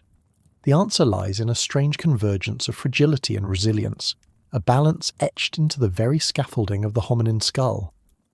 Because to grow a larger brain, to carry it upright in a world that turns from forest to savanna to dust bowl, required more than intelligence. It required negotiation with the sun, with scarcity, with time itself. It required hair, not much, just enough. A crown of thermoregulation, a veil against loss, and it required movement. Forward, always forward. The earth did not stay still in those ages. It breathed in glacial rhythms, swelling with ice and then exhaling warmth. Wet periods came like generous seasons of reprieve, greening the land, inviting abundance. But just as quickly, they withdrew. Rain shadows lengthened, rivers dried, lakes retreated, trees thinned. With each oscillation of climate, populations of early Homo were broken, scattered, stretched. Migration was not a decision, it was a necessity. To follow water, to follow shade, to follow the possibility of future. And in this push and pull, the environment began to sculpt the body in subtle but undeniable ways. Fossils found across eastern and southern Africa, across time spans of hundreds of thousands of years, show skulls with shifting proportions, vaults growing taller, foreheads steeper, cranial bases reshaping to support larger prefrontal cortices. These were not cosmetic changes. They were the fingerprints of thought itself expanding. But heat does not forgive growth easily. The brain is not a fire that can burn unchecked. It must be cooled, sustained, carried safely beneath flesh, which is why scalp hair matters. It is not ornament, it is survival's compromise. As facial prognathism receded and jaws slimmed, as the metabolic load of brain function increased and the body shed its fur to sweat, one patch of hair endured. It sat above the very organ that could not overheat without collapse. And so it stayed. Not thick like the ape, not decorative like the peacock, but functional. A canopy of adaptation. Even now you can trace the ridgelines of these ancient changes in the wind-scoured remains left behind, the curve of a cranium half buried in a red earth, the quiet symmetry of a parietal bone exposed after 1,000,000 years. What were they running from, or toward? How do you preserve the architecture of thought in a world that keeps shifting beneath your feet? That question, written in dust and drought, is the quiet story of our ancestry. Across the millennia, populations of early Homo came and went, some leaving only a mandible or a shattered femur, others entire skeletons curled in a riverbank clay.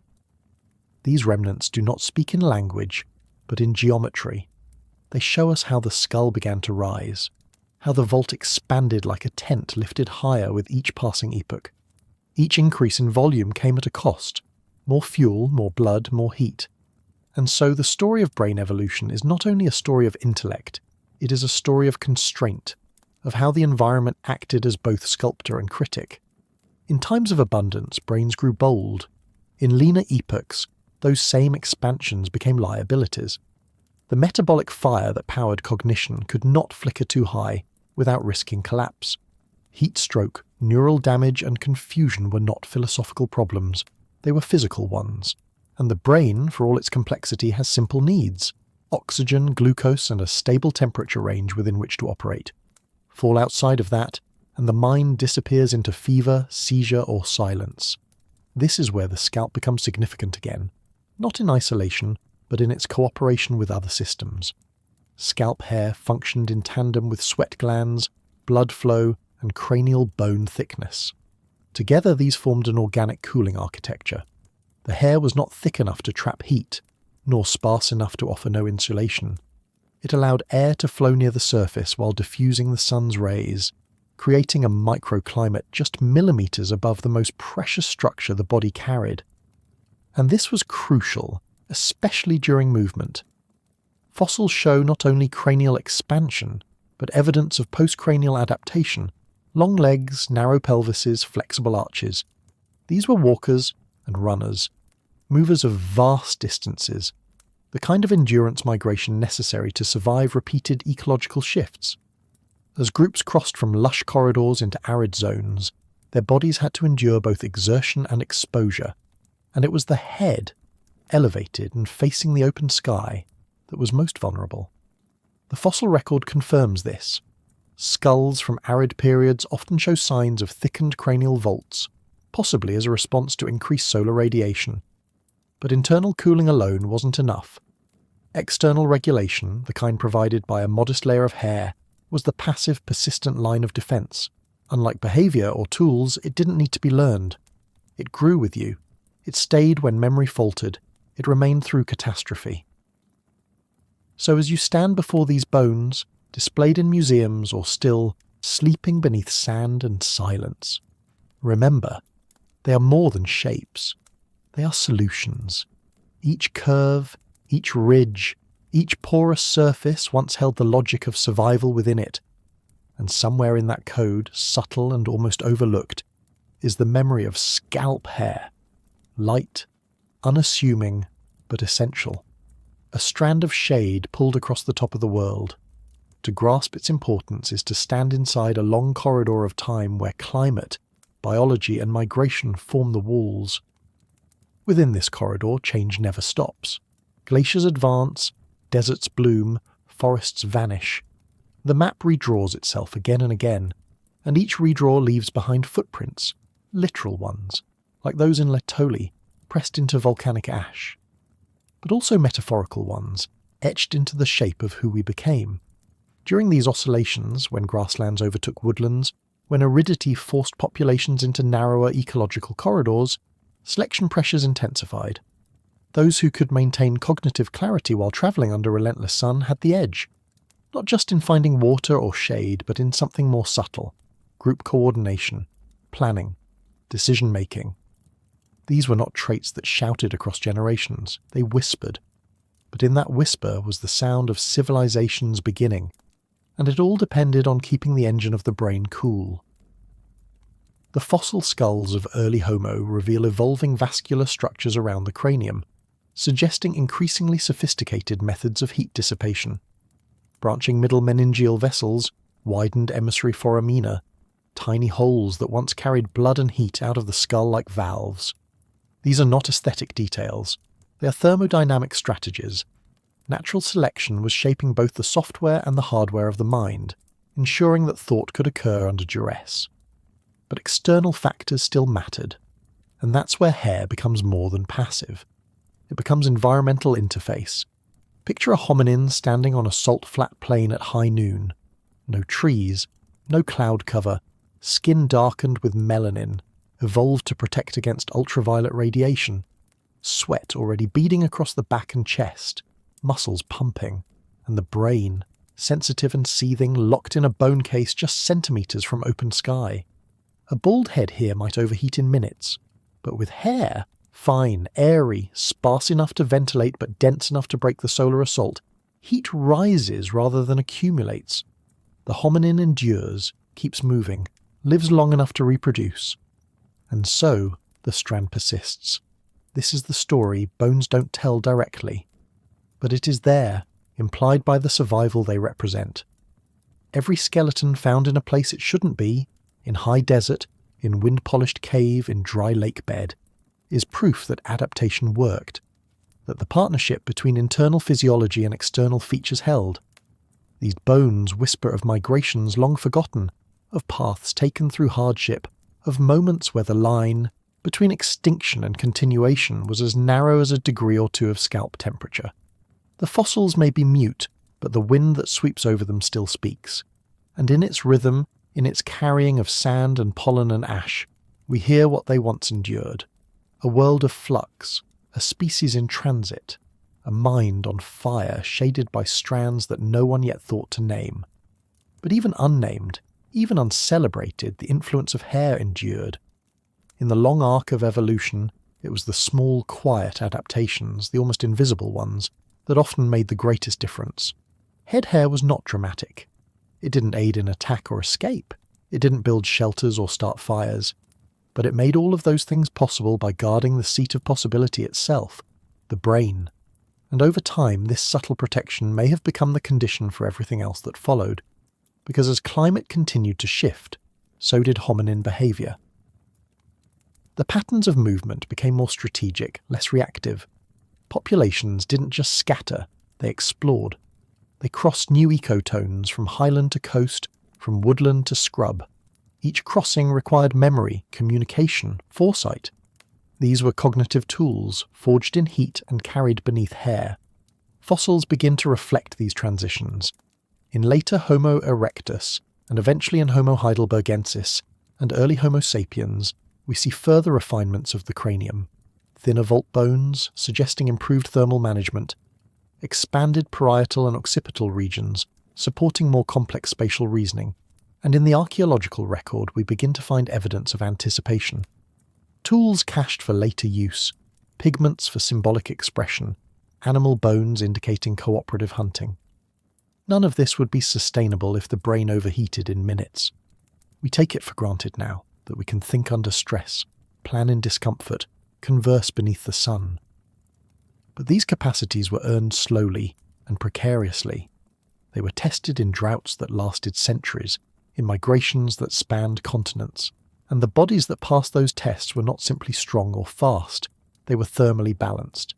Hair played its role here, not alone, but in concert with sweat, blood, behaviour, and choice. It did not need to evolve rapidly, because it already worked. It remained as other traits changed, an ancient solution to a persistent problem. This is why its pattern, across the fossil lineage, appears stable even as the face, limb proportions, and dentition transform. And that stability meant continuity. As populations split, migrated, and sometimes disappeared, the pattern held. Scalp hair, concentrated, retained, and functionally neutral in appearance, was passed on not just through DNA, but through survival itself. It outlived its cousins. It endured through bottlenecks and brush fires, through volcanic winters and flash floods. It was not sacred, but it was essential. And now, when we find those bones, when wind lifts the dust from cheekbone or brow ridge, we can know this one too once had a mind on fire, and it burned in balance, shaded by a filament of evolutionary grace. They lie beneath the dunes or behind glass, cleaned and labelled, their fragments arranged like ancient puzzles, but no museum tag can capture what they truly represent. Not death, but survival. Each skull is a journal of pressure, written not in ink but in density and curve. You can read them, if you know how, like maps of stress and strategy, of how one species solved the problem of being a thinking creature in a world that punishes heat. The line between extinction and endurance is so often invisible. It isn't always strength or aggression that determines the outcome. Sometimes it's breath. Sometimes it's blood. Sometimes it's the way a breeze is caught above the temple, slowed by a hair that grows in precisely the right density to reduce solar load, just enough, for just long enough. This is the kind of adaptation we rarely notice because it seems too quiet. But the fossil record remembers, not in the hair itself, it rarely fossilizes, but in the scaffolding it protected.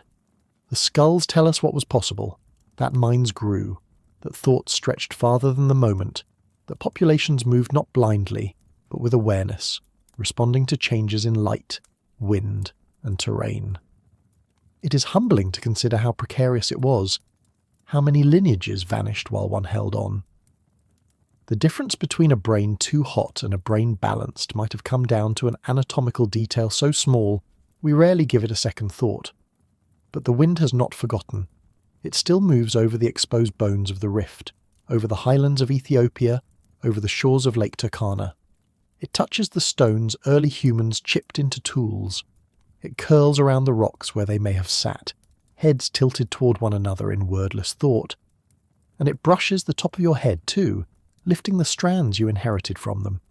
Not just inheritance of form, inheritance of equilibrium. Because to think, to remember, to imagine a different world, even this one you're listening to now, requires protection. It requires continuity. It requires, perhaps, something as simple and as sacred as a crown of hair holding heat and thought in careful enduring tension. The past is not a place of bones, it is a place of balances, and every step forward was made possible by something that held fast, against heat, against time, against forgetting, a strand, a vault, a mind, a breath of wind, and the bone beneath it all. The light is not constant. What we think of as a sunlit world, those blazing afternoons on the savannah, the shimmering horizons of dust and heat, is only one chapter of a much longer story. The sun, though unchanged in its nuclear fire, casts different shadows, depending on the veil drawn across the sky. Clouds gather, seasons stretch, ice, sheets breathe across continents, inhaling warmth and exhaling cold. And beneath that shifting canvas, human ancestors move, first cautiously, then deliberately, carrying with them not only tools and fire, but bodies already shaped by sun, sweat, and shade. But what happens when that body steps beyond the equator? When a species born of heat meets the cold edge of dawn? The expansion of Homo beyond Africa did not begin as conquest. It began as response. Environmental pulses, long cycles of wet and dry, heat and chill, drove game animals to new regions, opened corridors through what had once been impassable.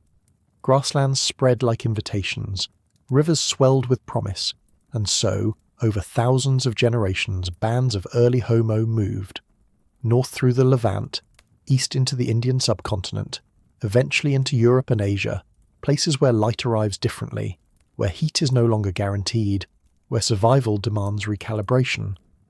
What must it have felt like, that first snow? The fossil record marks their path in the remnants of campsites, butchered bones, stone tools left in haste or ceremony. But even more intimately, it marks their transformation in the bones themselves. Homo erectus in Southeast Asia, Homo heidelbergensis in Europe, later Neanderthals in cold forests and Homo sapiens tracing the edges of coasts. Each population a response to the changing light, the shifting seasons, the geometry of sunlight as it slants more sharply through the atmosphere at higher latitudes. And with each shift came questions written in flesh. How do you preserve heat when the air steals it? How do you guard the brain when the sun's touch weakens? How does a trait like scalp hair, born of savanna glare, adapt to the flickering, low-hanging light of a winter? Hair begins to change.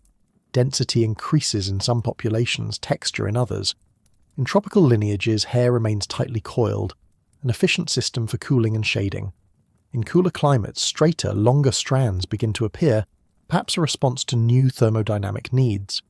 Pigmentation too shifts. Melanin, once a shield against ultraviolet damage, lessens in regions where too much of it might block essential vitamin D synthesis. What we witness here is not a single design, but a branching radiation, an evolutionary improvisation on the theme of endurance. And still, the crown remains. Still, scalp hair is retained.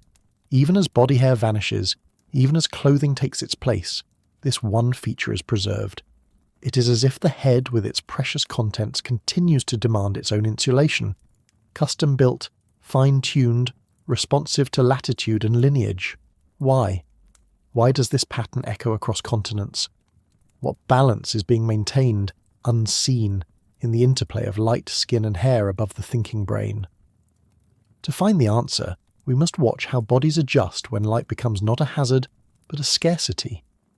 As Homo populations moved into higher latitudes, across Eurasia, into colder zones with fewer hours of daylight, an ancient partnership between heat and thought began to recalibrate. The blazing savanna was far behind. The challenge now was not cooling, but conservation. Cold does not burn, it seeps, it slows, it steals. And when it touches the brain, it becomes especially dangerous. Neural tissue must remain within a very narrow thermal range. Drop below that threshold, and clarity slips into confusion. Reflex dulls, speech falters, decision-making collapses. The mind, so carefully sculpted over eons, becomes brittle in cold. But scalp hair was still there, still growing, still adjusting.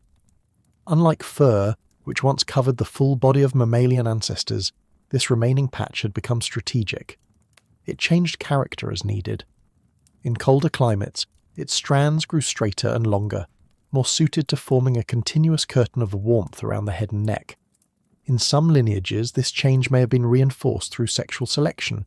Traits that provided survival advantage also shaped aesthetic preference, reinforcing the feature across generations. Meanwhile, pigmentation shifted. In low UV environments, dark melanin could become a liability, preventing the synthesis of vitamin D.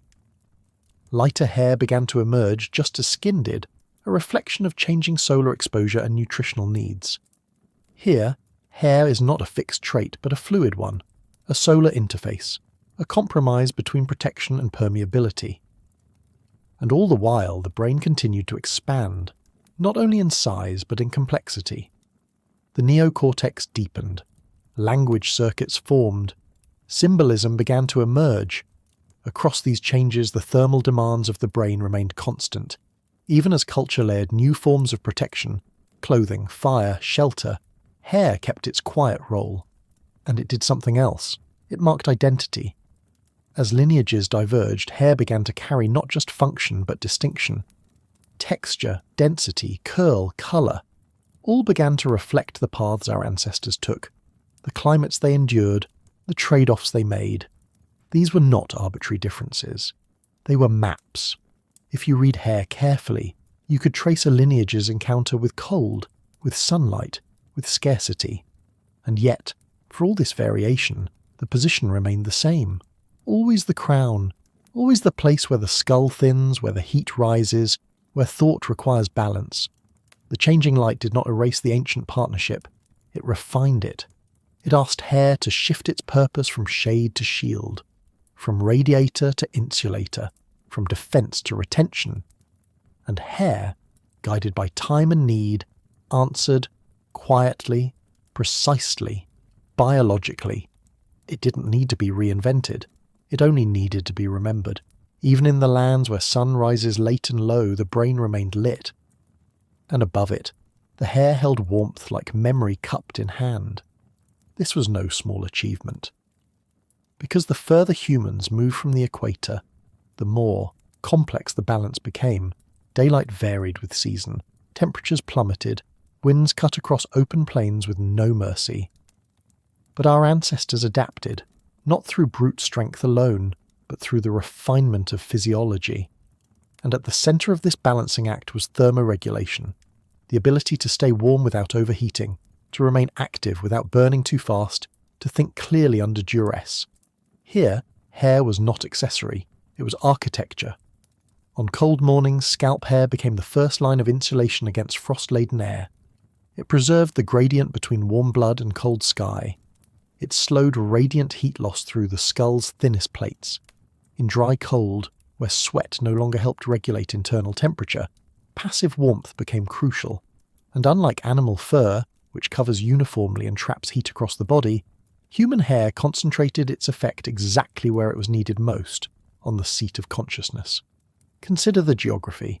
As Homo neanderthalensis settled the glacial margins of Ice Age Europe, they carried bodies stocky and dense, lungs large and nasal passages wide, built to warm and humidify the frigid air. And atop it all, though we cannot fossilize it directly, they almost certainly carried dense scalp hair. Not as luxury, but as shield. Meanwhile, Homo sapiens emerged further south, but eventually spread into similar zones, Arctic coasts, highlands, steppes. And while culture provided clothing and fire, biology remained conservative. Hair persisted. In each adaptation, we see not abandonment of the old, but layering upon it. Technologies came later, sewn garments, woven hats, but the scalp had already been prepared by evolution to guard its treasure. And with these movements came diversity, not just in location, but in hair itself. In humid tropics, tightly curled hair offered space for airflow, maximizing evaporative cooling. In subarctic zones, straighter hair helped trap warm air close to the skin. These differences did not mark superiority, but strategy. Each form of hair evolved to mediate between sunlight, air and heat loss in its own way, always keeping the brain within functional bounds. Evolution was not painting portraits, it was solving equations, and across continents, as light changed, so did hair colour. In northern zones with less ultraviolet radiation, melanin concentrations decreased. Blonde and red pigments appeared, mutations that may have offered just enough transparency to sunlight for skin to synthesize vitamin D. Again, hair participated in the dance between environment and need. It was not the star of the show, but it was always present, just overhead, adjusting quietly as the light changed around it. A sentinel that did not speak, but always listened. Its language was subtle. Density, coil, pigment, length. These were the words with which it answered to latitude and season, to cloud and cold, to the low-angled light of northern skies, or the saturated blaze of tropical noon. It was a biological dialect, refined not by speech, but by survival. We often think of evolution as a contest, one trait outcompeting another.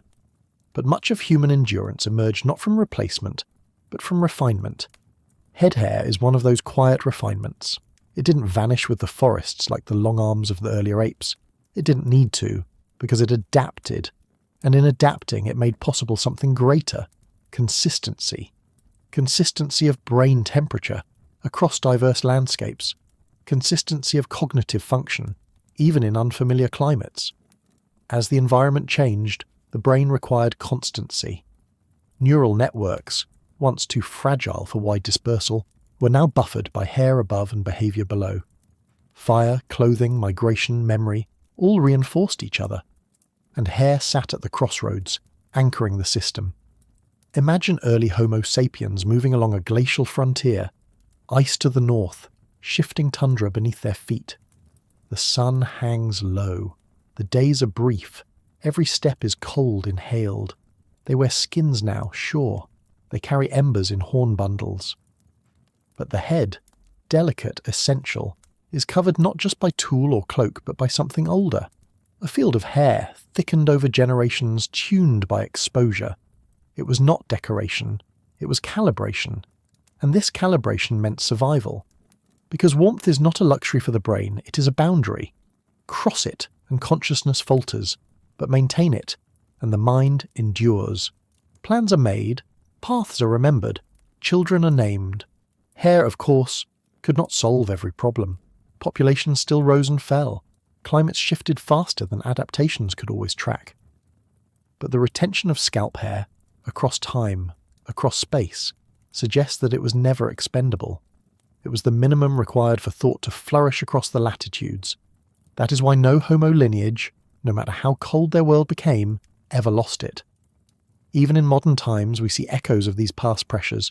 Human hair varies widely, but its location remains stubbornly consistent. The crown remains clothed. Evolution, so quick to discard the unnecessary, holds on. Why? Because even as fire warmed the night and clothing shielded the skin, the moment between thought and temperature remained perilously close, and hair, this simple filamented layer, stood in that space. It preserved heat, it signalled adaptation, it reflected light, it remembered climate, it remembered where we had been, and perhaps more importantly, it allowed us to imagine where we could go. Because in all of these migrations, all of these shifts into unfamiliar lands, the human brain had to do more than react. It had to anticipate. It had to wonder. It had to map not only the terrain but the seasons, the food, the light. And it could only do this while intact, while thermally protected, structurally supported, neurologically stable. Scalp hair, silent and small, offered exactly that. A consistent microclimate over the organ of anticipation. A compromise between insulation and permeability, protection and adaptability. It was not the reason we crossed mountains and seas, but it was part of the reason we could. Across Eurasia, Africa, and eventually into Oceania and the Americas, this biological pattern repeated. Where the body was adapted for movement, the scalp was adapted for endurance. Where climates differed, hair forms shifted. Yet always, the function remained. Preserve the mind's readiness. This is the lesson the fossil record whispers, not only in bones, but in the clues around them. In the archaeological layer where pigments are found, hinting at perhaps decorated hair. In burial positions where heads were laid with care. In Ice Age sites where head coverings mimic the function of natural hair. A continuity of concern, of attention, directed to the cranium. Even today, in every mirror, we see the living fossil of this adaptation. We comb it, we style it, we change its colour. But its presence is not cosmetic alone. It is ancestral, it is functional. It is the heritage of 1,000,000 suns, 1,000 winters, and countless choices made by bodies balancing against light. Scalp hair is not decoration. It is legacy. It is a biological lantern, diffusing sunlight when it burns too bright, absorbing it when it fades too low. It is a compromise across climates and cultures, adapted not to look good, but to allow thought to survive. And so, beneath the changing sky, humanity wandered. Faces turned toward the wind, eyes toward the horizon, minds humming with memory, and above it all, brushing softly in the breeze, hair still growing, still listening to light. There is no intention in the forces that shape us. Only the weight of repetition, the patience of time, and the quiet arithmetic of survival. Across countless generations, bodies were not crafted by plan, but sculpted by consequence. The winds did not care for beauty, nor did the sun choose favourites. Yet out of that vast indifference came something remarkable. A mind that could remember, predict, imagine. And seated above that mind, like moss on stone, hair, Still there, still growing, still tracing the boundary between heat and thought. What kind of architect leaves no blueprint, no voice, no visible hand? Evolution did. Its tools were error and accident, but its judgment was relentless. A child born just a little better suited to the cold would live where another would not. A skull just a little better shielded from midday glare would make clearer decisions beneath the sun. A scalp that held warmth or diffused it, depending on need, would pass that talent on through generations, not by will, but by survival. And so hair remained. Quiet, passive, and utterly essential. Those with thicker growth at the crown, more density, better placement, these were not more beautiful, but more balanced. Their heads stayed warmer at night, cooler in the noon, blaze. They burned less energy to maintain their thoughts. Their brains, already demanding, could afford to think a little longer, plan a little better, endure just a little more. What must it have felt like to live unaware of this debt? To move through a world where each breath and step was silently subsidized by something as small and forgotten as hair? How many ancestors owed their survival to follicles they never once considered? And yet, there is a pattern in the record. Skulls from different times, different latitudes, different climates. They show us not just variation in size or shape, but in thermal design. Thicker bones here, wider vessels there. Features not shaped by aesthetics, but by heat. These were the signs of minds adapting to their surroundings. But without hair to complete that system, what would have happened? The skull cools, but too fast, and the mind slows. The blood flows, but too hot, and the neurons misfire. A balance had to be held, hair held it. And slowly, that balance shaped the rest. A head kept at the right temperature needed fewer emergency systems, less panic, more stability. More stability meant more time to think, to connect ideas, to remember what worked. A better memory meant better planning, and better planning meant fewer mistakes under stress, fewer fatal errors in an unforgiving world. Hair did not make these things happen, but it allowed them to happen. It opened a space where thought could survive long enough to become something more than instinct. How many such silent architects walk with us, unseen? How many parts of our body are not ornaments, but ancient bargains with wind and fire still in place, still performing their quiet miracles beneath the skin? In the long dusk of prehistory, there were no words for these things, no diagrams, no studies. Only generations of walking, sleeping, sweating, and thinking beneath skies that changed but never asked permission. The environment spoke through its trials, and the body answered not with language, but with shape. The scalp's hair became one of those shapes. It thickened when cold demanded it. It opened space for breath when heat demanded it. It held the warmth that would have been lost, but never trapped it too tightly. And as it adapted, the brain beneath it had room to grow, not in a burst, but in a slow unfurling that spanned thousands of lifetimes.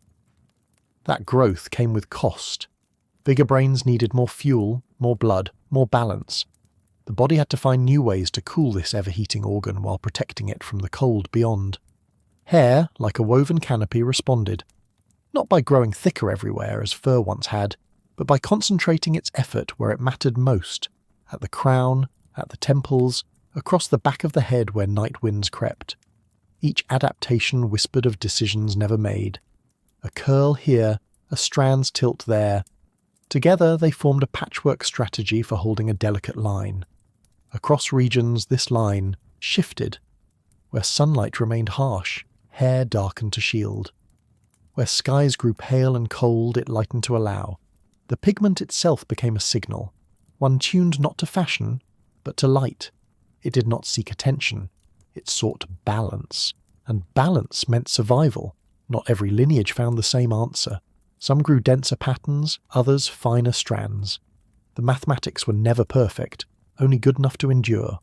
But those who did endure carried their traits forward, and in doing so shaped the scaffolding on which future minds would be built. It was not the hair alone that made us who we are, but its presence allowed other traits to emerge, traits that depended on the brain not overheating, not freezing, not faltering in the face of sudden change. In that sense, hair was part of a greater system, an invisible pact between flesh and season, between the soft skull and the hard lessons of earth. We often speak of bones and fire, of tools and language, but what of the things that shaped those gifts before they had names? What of the quiet architects like Scalp Hair, who asked nothing and gave everything? They never made a sound, never left tools behind. But they changed the shape of survival, and survival changed the shape of the mind. In the open lands where wind had no mercy, and in the shaded forests where damp cold clung to bone, the head remained a frontier. It could not be armoured. It had to be regulated. And that's what hair did. It didn't just cover, it listened. It listened to temperature and light. It listened to blood rising beneath the skin. It listened to the sky's commands and answered through subtle shifts. Not quickly, not even in a lifetime, but over many lifetimes it adjusted, gently narrowing the space in which the brain could thrive. Somewhere in those endless days of walking and gathering, of hunting and resting, that balance held. And because it held, the brain could keep growing, not just in size but in behaviour. A mind that could remember also began to imagine. A mind that could imagine began to create. All of it required a body that could sustain the heat of thinking. By then the hair at the crown was more than remnant. It was an active partner. When the sun blazed down, it protected the softest points.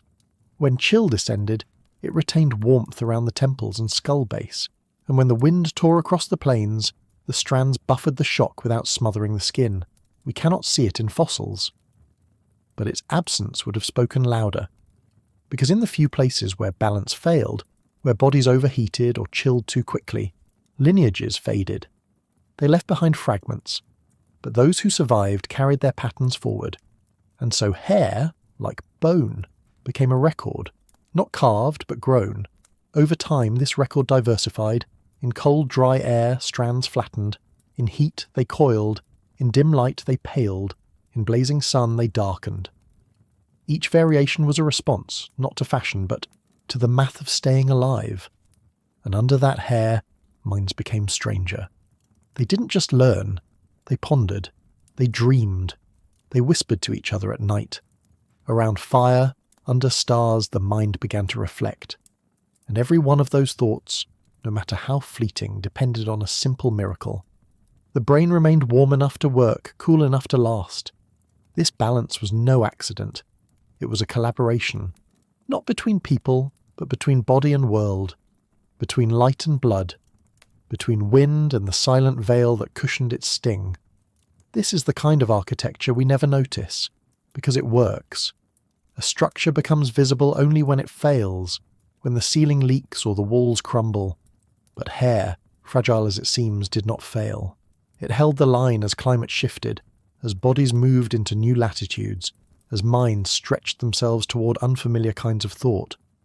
And it held not by resisting the world, but by answering it. This was not the logic of strength, it was the logic of resilience. Look again at the early wanderers, those who crossed open lands under heavy sun, those who crept into shadowed valleys where winter lingered. Their journeys were not marked with flags or maps. They left behind only footprints and bones. But with every footfall the balance continued. The head remained protected, not by helmet or hood, but by something grown, something earned across generations. No one chose this. It simply stayed because it worked. And slowly, that simple success reshaped the possibilities of the mind. More stable temperature meant more consistent attention. More consistent attention meant better memory. And better memory was the foundation of story, of language, of shared understanding. We often imagine progress as invention, as fire, as tool, as voice. But all those things require a mind ready to hold them. And the mind, in turn, required a body that would not collapse under its demands. That is where the scalp and the hair that covered it quietly did their part. In this sense, scalp hair did not evolve for beauty or display. It evolved to protect a process, not a thing, but an unfolding of thought, of memory, of self. And even as humans wrapped their heads in cloth, or fur, or woven crown, the hair beneath persisted. It had already been shaped for the task. The people of the ice, the people of the desert, the people of the forest and coast, each carried different kinds of hair, tuned to their place in the world. But always, it shielded the skull. Always it answered the same question: how to keep the brain alive beneath a sky that did not care.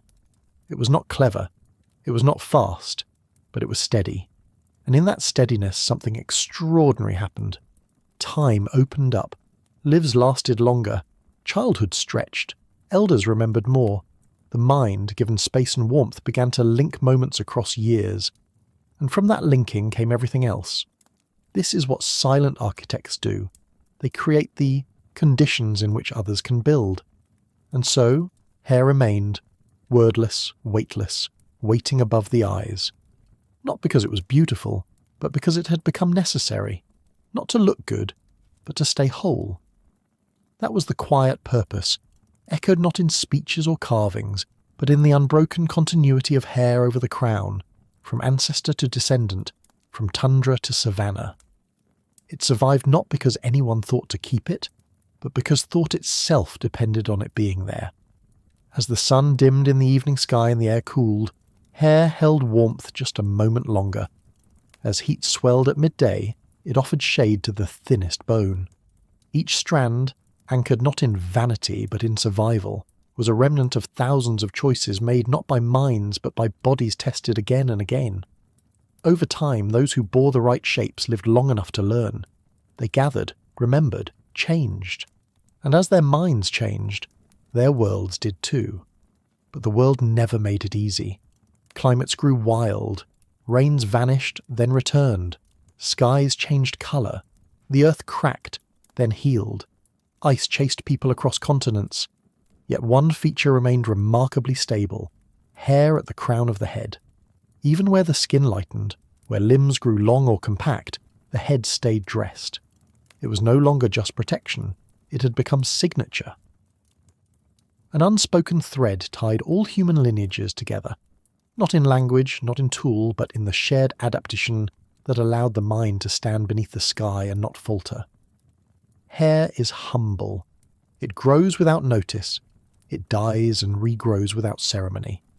But in the long view of time, it has been a guardian of heat, of clarity, of consciousness itself. And when we brush it away from our eyes, we are repeating a gesture made by countless ancestors, people who had no mirrors, no maps, but who survived nonetheless, because their bodies listened, because the wind sculpted them, and they stayed just long enough to build something more than survival. In the end, scalp hair did not change the world, but it helped the brain survive long enough to dream of one, and that dream, flickering quietly beneath the crown, was passed forward, one strand at a time. At the edge of the savannah, just before the sun tips its golden fire over the dry horizon, a figure stands alone. His feet are calloused from endless days of walking. His skin is etched by wind, by dust, by time. The air is still.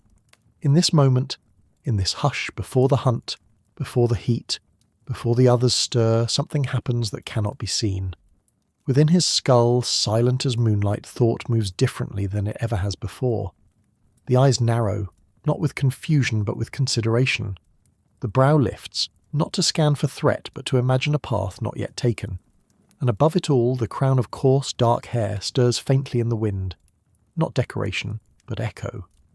Echo of everything that came before. Echo of warmth held through a cold night. Echo of fire watched in silence. Echo of balance kept under an indifferent sun. What happens in a mind at the edge of awakening? What trembles in that space between memory and meaning? Across millennia, bones tell us stories of shape. Tools tell us stories of use. But neither can show us what it felt like when a mind first imagined. When it didn't just react to the world, it reflected. A shadow moving across the grass wasn't just danger. It became a symbol, a warning, a sign of something else. And with that recognition, a door opened that could never be closed again. Somewhere, deep in the folds of that brain, a pattern flashed, not from instinct, but from memory. Not from the senses, but from connection. One movement recalled another. One face meant a mood. One path led to water before, so it might again. And beneath those associations, something flickered that was not about survival, but about story. Was this the beginning of consciousness, or merely its sharpening? The body had long been prepared.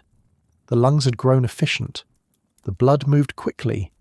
The hair atop the skull had kept the heat of midday from boiling thought.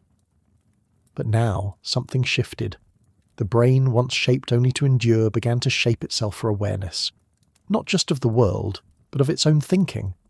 What must it have felt like to notice your own mind? Not just to know, but to know that you know. This was not magic. It was not sudden. It was the long murmur of generations, the slow rise of new neural paths carved through need, through pattern, through trial. What once was muscle became mind. What once was reaction became reasoning. And somewhere in that dawn silence, a hominin stood not as an animal, but as a witness to something no other creature could see, the invisible world behind the visible one, the memory of yesterday, the shape of tomorrow, the haunting idea of an absence. Here, in the space between predator and prey, something softer took root. Not weakness, but reflection. A moment when a hominin, crouched in the grass, may have looked not only for the movement of the antelope, but remembered the last chase, imagined the next. The world became not only what was in front of the eyes, but what could live behind them. Shadows of possibility, echoes of loss, a whisper of self. It was not yet language, but it was the beginning of narrative. In the brain's rewiring, slow, invisible, generational, there came new connections. More folds in the cortex, more space for error, for exploration. The old networks of instinct still pulsed strong, but now they were overlaid with questions. A face could be remembered, a voice could be missed, a tool could be saved for later, not just used and dropped. There was foresight now, and with it, hesitation. The hair on the head still played its part. It didn't know that beneath it a new kind of mind was blooming, but it kept the crown cool while thoughts ran hot. It buffered the heat of long hours spent in focused watching, in quiet wonder. It was the same old shelter, but beneath it something new had taken residence. And what of the group? Because thought once born does not remain solitary for long. Around the fire, gestures began to gain nuance. A nod was not just direction. It was agreement. A look held meaning beyond the immediate. Trust began to stretch further than the next meal. Social minds grew more complex. Empathy sharpened. A child's cry stirred something deeper than alarm. It stirred concern. Perhaps even guilt. And with that came a new kind of memory, one not just for paths or tools, but for people. The mind began to orbit others, and in doing so it became something more. No longer just a processor of sensation, it became a mirror, able to see itself in the expressions of its kin. From that mirroring came new demands. The brain, stretched now by social complexity, required ever more precise regulation, not just to survive the sun, but to survive thought itself. Emotion could burn as hot as fire. Shame could chill more than wind. And through it all, the fragile organ needed buffering, from without and from within. The scalp held its post, unchanged. But the meaning of what it guarded had transformed, no longer just a brain. Now something deeper, a mind in motion, a story still unfolding, even in silence. There is no fossil for imagination, no artifact for awareness. But something happened in those quiet centuries, beneath the canopy of stars and the breath of warm plains. Thought, once a scattered flicker, gathered into something steadier.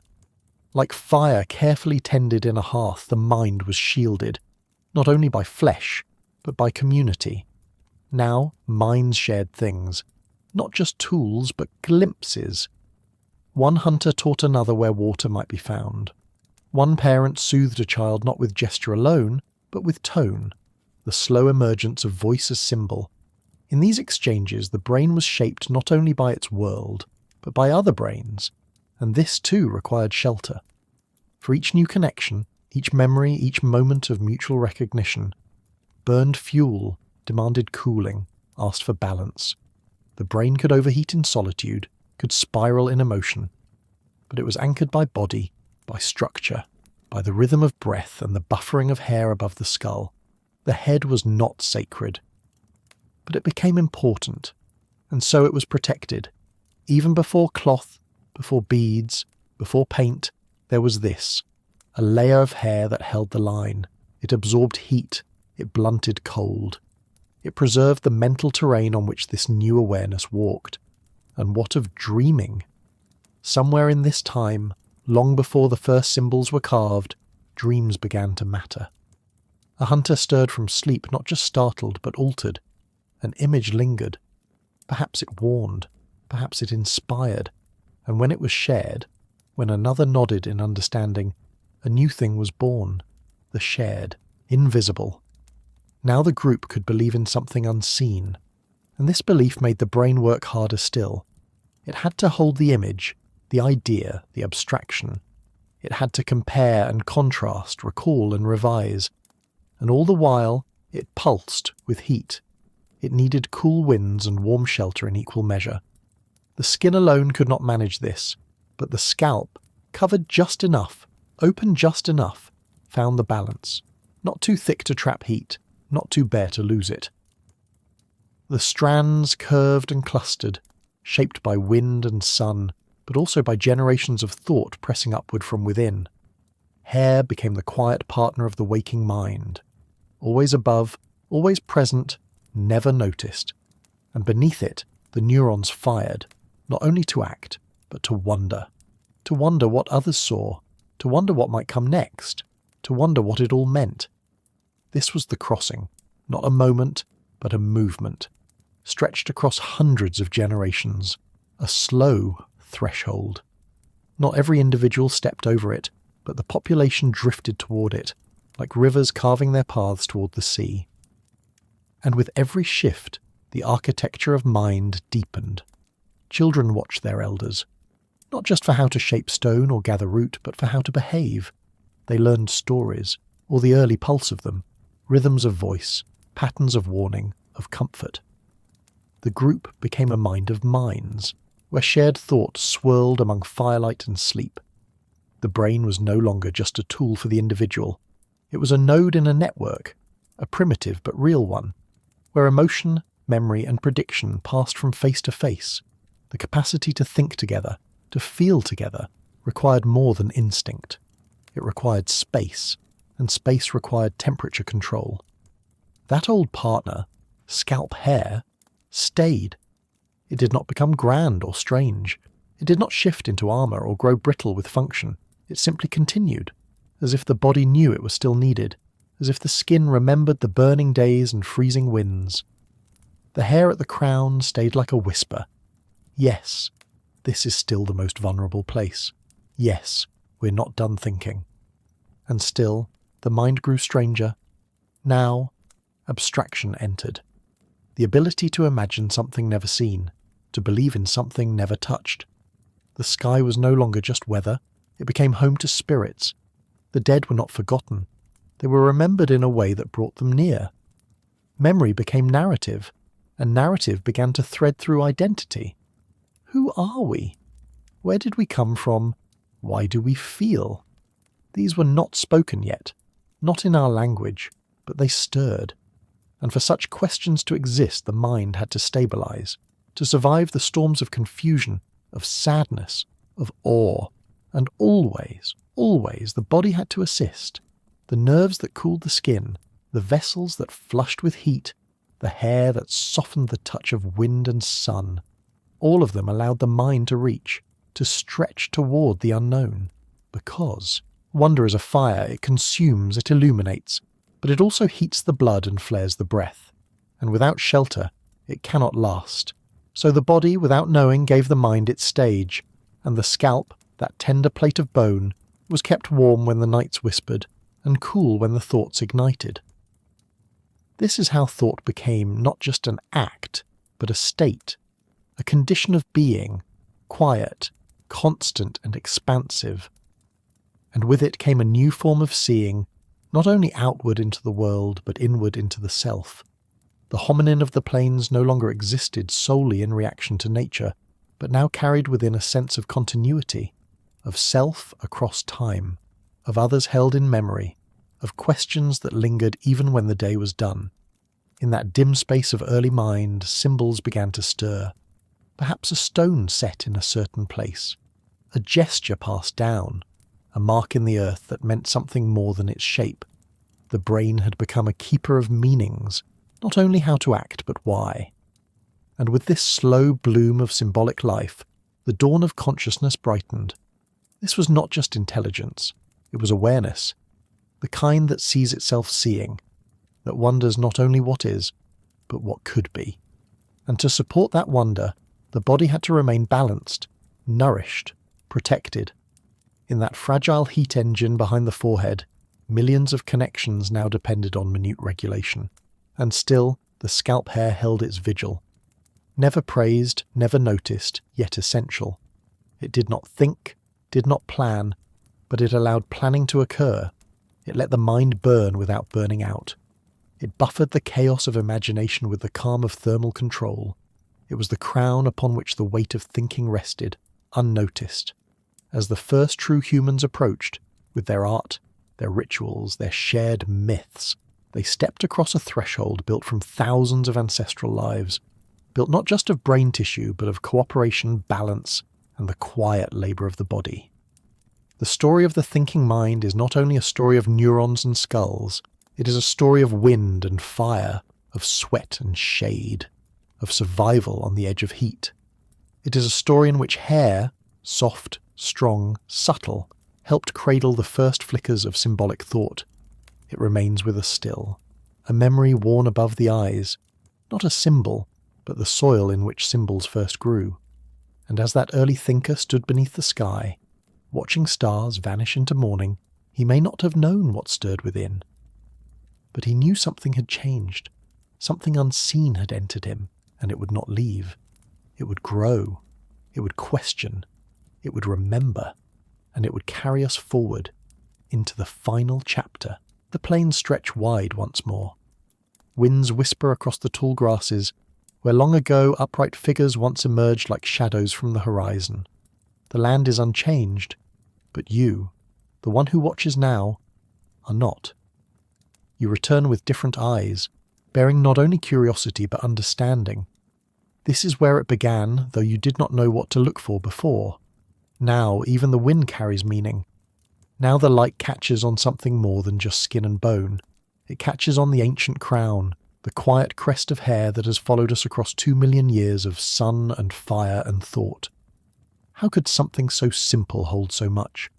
The strand of hair, flexible, insensate, without voice, has never told its story aloud, and yet it has written itself into every chapter of the human saga. Not as symbol, not as vanity, but as necessity. Because what survives is not always what dominates. What survives is what endures, an endurance. That delicate dance between heat and hunger, between motion and mind, has always been our true test. To outlast the sun, to chase the fleeing herd, to think while burning, that is the threshold our ancestors crossed. And when they crossed it, this strange compromise emerged. To strip the body but clothe the crown. To be bare but not bald. Why here? Why the top of the skull, and not the rest? Because the head was where it all began to change. Not in hands, not in teeth, but in heat. The growing mind was not built in a day, nor in a single spark. It was coaxed upward by time itself. It thickened across generations, layer upon layer, like sediment becoming stone, and as it grew, it burned. Deep within the dark hollows of the skull, neurons fired in silence. They did not scream, but they did sweat. They did demand. They needed shielding, but not suffocation. They needed balance, not blankets. The solution was not armour, it was elegance. A layer of hair, sparse enough to breathe, thick enough to guard, a canopy for the mind. And so it was worn. Not chosen, not designed, but worn all the same. Passed down not by culture, but by survival. The body remembered. The skull, so easily fractured, needed protection from both light and loss. The brain, so easily overheated, needed a shield that did not smother. This is what scalp hair gave, and for that gift it remained. Long after claws were blunted, long after fur was shed, it held its post, sentinel of thought. When the viewer looks upon early human forms, it is easy to notice tools, or fire, or stride. But the hair is often missed. It does not fossilize. It leaves no edge or mark, yet it was always there. A silent engineer shaping the furnace from which every word, every drawing, every memory would one day rise. What else have we missed? What quiet architects of mind have we forgotten to thank? In the long arc of becoming human, we often celebrate the visible triumphs, the hand axe, the fire pit, the painted cave. These are the artifacts that dazzle, that declare intent, that whisper of minds like ours across the depths of time. But below the surface of invention lies the silent structure, the unspoken scaffolding that made thought itself possible, and one of the most overlooked, was worn atop the head of every ancestor who gazed at the rising sun, that enduring crown of hair. It did not shout its purpose, it did not evolve to impress. But what it offered was no less profound. In the simmering crucible of the African sun, where sweat poured and muscles strained, where breath raced and minds ignited, it kept vigil. A buffer between searing rays and swelling thoughts. Not a wall, but a woven canopy, allowing heat to rise, air to flow, while guarding the tender skull beneath. This small mercy helped build the conditions that made minds viable. Minds not just for acting, but for waiting, watching, wondering. Because thinking is heat, not metaphorical heat, but the burn of biology, the rise in temperature as neurons fire, as memories form, as focus narrows. In the heat of the hunt or the hush of planning, the brain always laboured, and like any forge it needed regulation. Too much fire and everything melts. Too little and nothing forms. The hair on the head, that thin veil, offered the perfect compromise. It was not insulation, and it was not nudity. It was balance, and from balance came endurance. For Homo erectus, and later Homo sapiens, survival did not belong to the strongest jaw or sharpest claw. It belonged to those who could run, farther, longer, hotter. It belonged to those who could think while moving, plan while chasing, anticipate while breathing dust. This was the secret of the savannah. Not just the strength of muscle, but the calm of mind under pressure. A creature who could sweat without collapse, who could keep cool under the weight of relentless heat, not just in body, but in brain. And once again, the scalp hair played its role, absorbing light, dispersing heat, shielding the very organ that allowed foresight to emerge. The ones who kept running, the ones who kept thinking, were the ones whose minds didn't overheat. And in them, the trait endured. We call it trivial now, or cosmetic. We style it, trim it, colour it, forget it. But in those early days it was a quiet adaptation that allowed thought to continue. Not to begin, perhaps, but to survive long enough to grow. And what is intelligence, if not the patience to keep wondering, even as the sun bears down and the world does not pause to wait? In the long pursuit across endless grass, intelligence didn't rise in thunderous bursts. It grew in shadows between steps, under strain. A decision made at mile 6 instead of mile 5. A turn before the prey turned. A signal passed with the eyes, not the mouth. The earliest minds didn't win because they were brilliant. They won because they endured just long enough to think again. Again and again, across generations. That gift, to stay cool while burning hot, was not just about sweat. It was not just about lungs or stride or blood. It was about the head. It was about how to keep the fire from flickering out. A bare skull would have scorched. A furred head would have trapped the blaze. But the strange crown that persisted, that patch of threads, fine and strong, allowed the mind to hold its flame without collapse. And here, in this simple structure, we see the link. From thermoregulation to cognition. From scalp to symbol. The more the mind could do without breaking, the more it began to try. The body gave it room. The hair on the head was part of that room. It did not speak. It did not think. But it allowed thinking to expand. And thinking, once it begins to stretch, rarely stops. It follows rivers. It follows stars. It asks about tomorrow, and it begins to build not only tools, but beliefs. Beliefs about where the sun goes, about why the wind cries, about what it means to live and die. These are not the questions of survival. These are the questions of endurance, of staying alive long enough to ask what life means. And so the ancient adaptation continued, not because it was flashy, but because it worked, because it was quiet, because it gave the mind space to rise, to unfold, to repeat itself in generations of watchers and walkers, of seekers and speakers. Now, when you run your fingers through your own hair, or feel the wind lift it on a quiet afternoon, know this: you're touching something older than thought, yet also born of thought's first shelter. You're touching the whisper of ancestors who learned to endure not just the day, but the desire to understand it. And even now this ancient veil remains. It has changed in texture, in pattern, in colour. It has met the Arctic cold and equatorial blaze. It has shaped itself to culture, to climate, to lineage. But it has never left. Not entirely. It remembers the heat. It remembers the mind it served. And it remembers the gamble, for that's what it was. A bet placed by nature, not through thought, but through trial. Would this narrow patch of coverage prove enough? Would this strange compromise, a bare body and a covered skull, be sufficient to carry the weight of growing thought? The answer was written not in theory, but in lineage. We are here, and so it must have worked. This quiet helper carried us into colder lands. As humans drifted beyond the heat of the plains, the needs changed, but the head still mattered. The scalp still needed to breathe, but also to warm.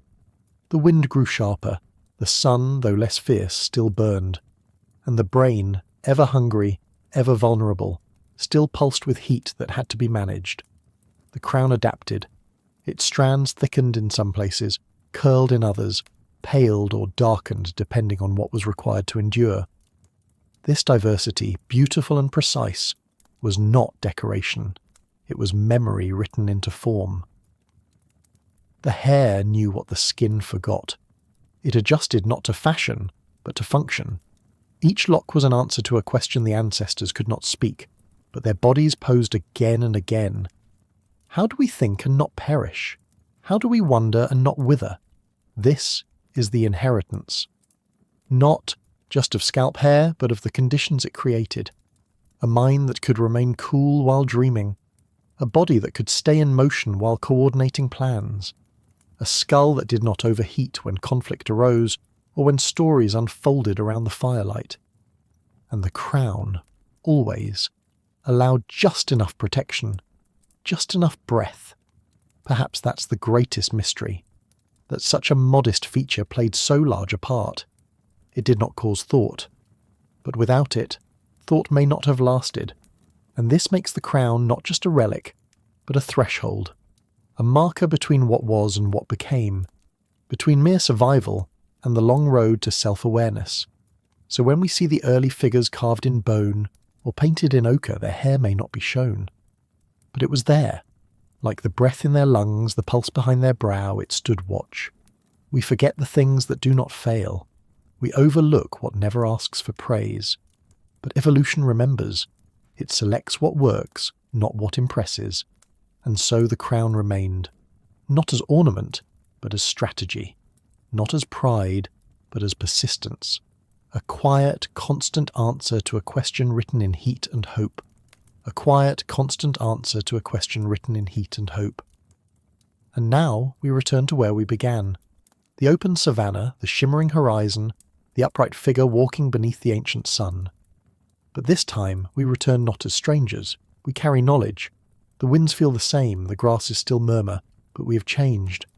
We know now that what crowns the head of that figure is not just a tangle of strands, but a remnant of one of evolution's most subtle triumphs. This humble crest of hair was never a symbol to its first bearer. It was neither vanity nor adornment. It was a solution, born not from design but from pressure. It allowed a growing brain to survive long enough to wonder. It was never loud in its purpose, and so it remained hidden in plain sight. But now you see it. You see how this simple feature, easily ignored in skeletal remains, impossible to trace in the fossil record, was as vital as breath. How it shaped the invisible bridge between body and thought. Not with grandeur, but with grace. Not by invention, but by endurance. For millions of years the brain expanded, not freely, but carefully. Every added fold, every whisper of new possibility brought a new burden: heat, fragility, risk. And so, nature answered not with armour, but with balance, a breathable crown, a gentle buffer, just enough. From Africa's blaze to Europe's chill, this hair adjusted. It curled to trap warmth. It straightened to release heat. It darkened beneath intense light, lightened beneath weak skies. In each change, it adapted not to fashion, but to need. It wasn't random, it was response. And through this response, it became something else. Memory encoded in form. A living archive of climate and cognition, braided into the strands atop our heads. Even now, it continues. We shape it, cut it, cover it, forget it, and still it endures. Because it is not for us, it is of us. A lineage written not in words, but in quiet persistence, and in that persistence there is wisdom. To look at your own hair now is to see more than identity or style. It is to glimpse a chain unbroken, a biological relic that once stood between thought and ruin, that shielded a mind not yet fully formed, but ready to become.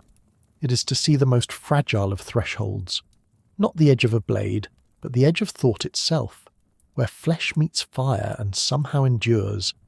So as you leave this story and step back into your world, let your awareness remain. Let your eyes linger a little longer on what once seemed invisible, because evolution's greatest tools are not always made of stone or flame. Sometimes they are soft, silent, carried in the wind, and sometimes they are still with us, crowning every step we take into thought. The crown remains. Thank you, fellow sapiens, for walking this winding path with us, for tracing the long arc of topic journey across the quiet bones of deep time. If this story offered you a new way to see the ordinary, if it stirred a sense of wonder, or if it simply gave you a pause for reflection, thank you for sharing this space with us. Your presence means more than you know. I wonder what part of this journey might stay with you. Was it a moment of warmth by the fire, a question left open in the wind, or the image of a lone figure crossing the plains beneath the sky? Whether it was the quiet glow of poetic image 1, the soft hush of poetic image, or the enduring weight of poetic image these fragments become threads in the fabric we share, echoes that shape this growing circle of thought. If something from this story touched you, feel free to leave a note below, a quiet offering that helps build this thoughtful gathering of minds. And if you'd like to walk with us again, you can always subscribe or share this journey onward. There are more stories waiting, some written in dust, some in starlight, and we'll be there to follow the trail. Until we meet again, stay curious, stay thoughtful,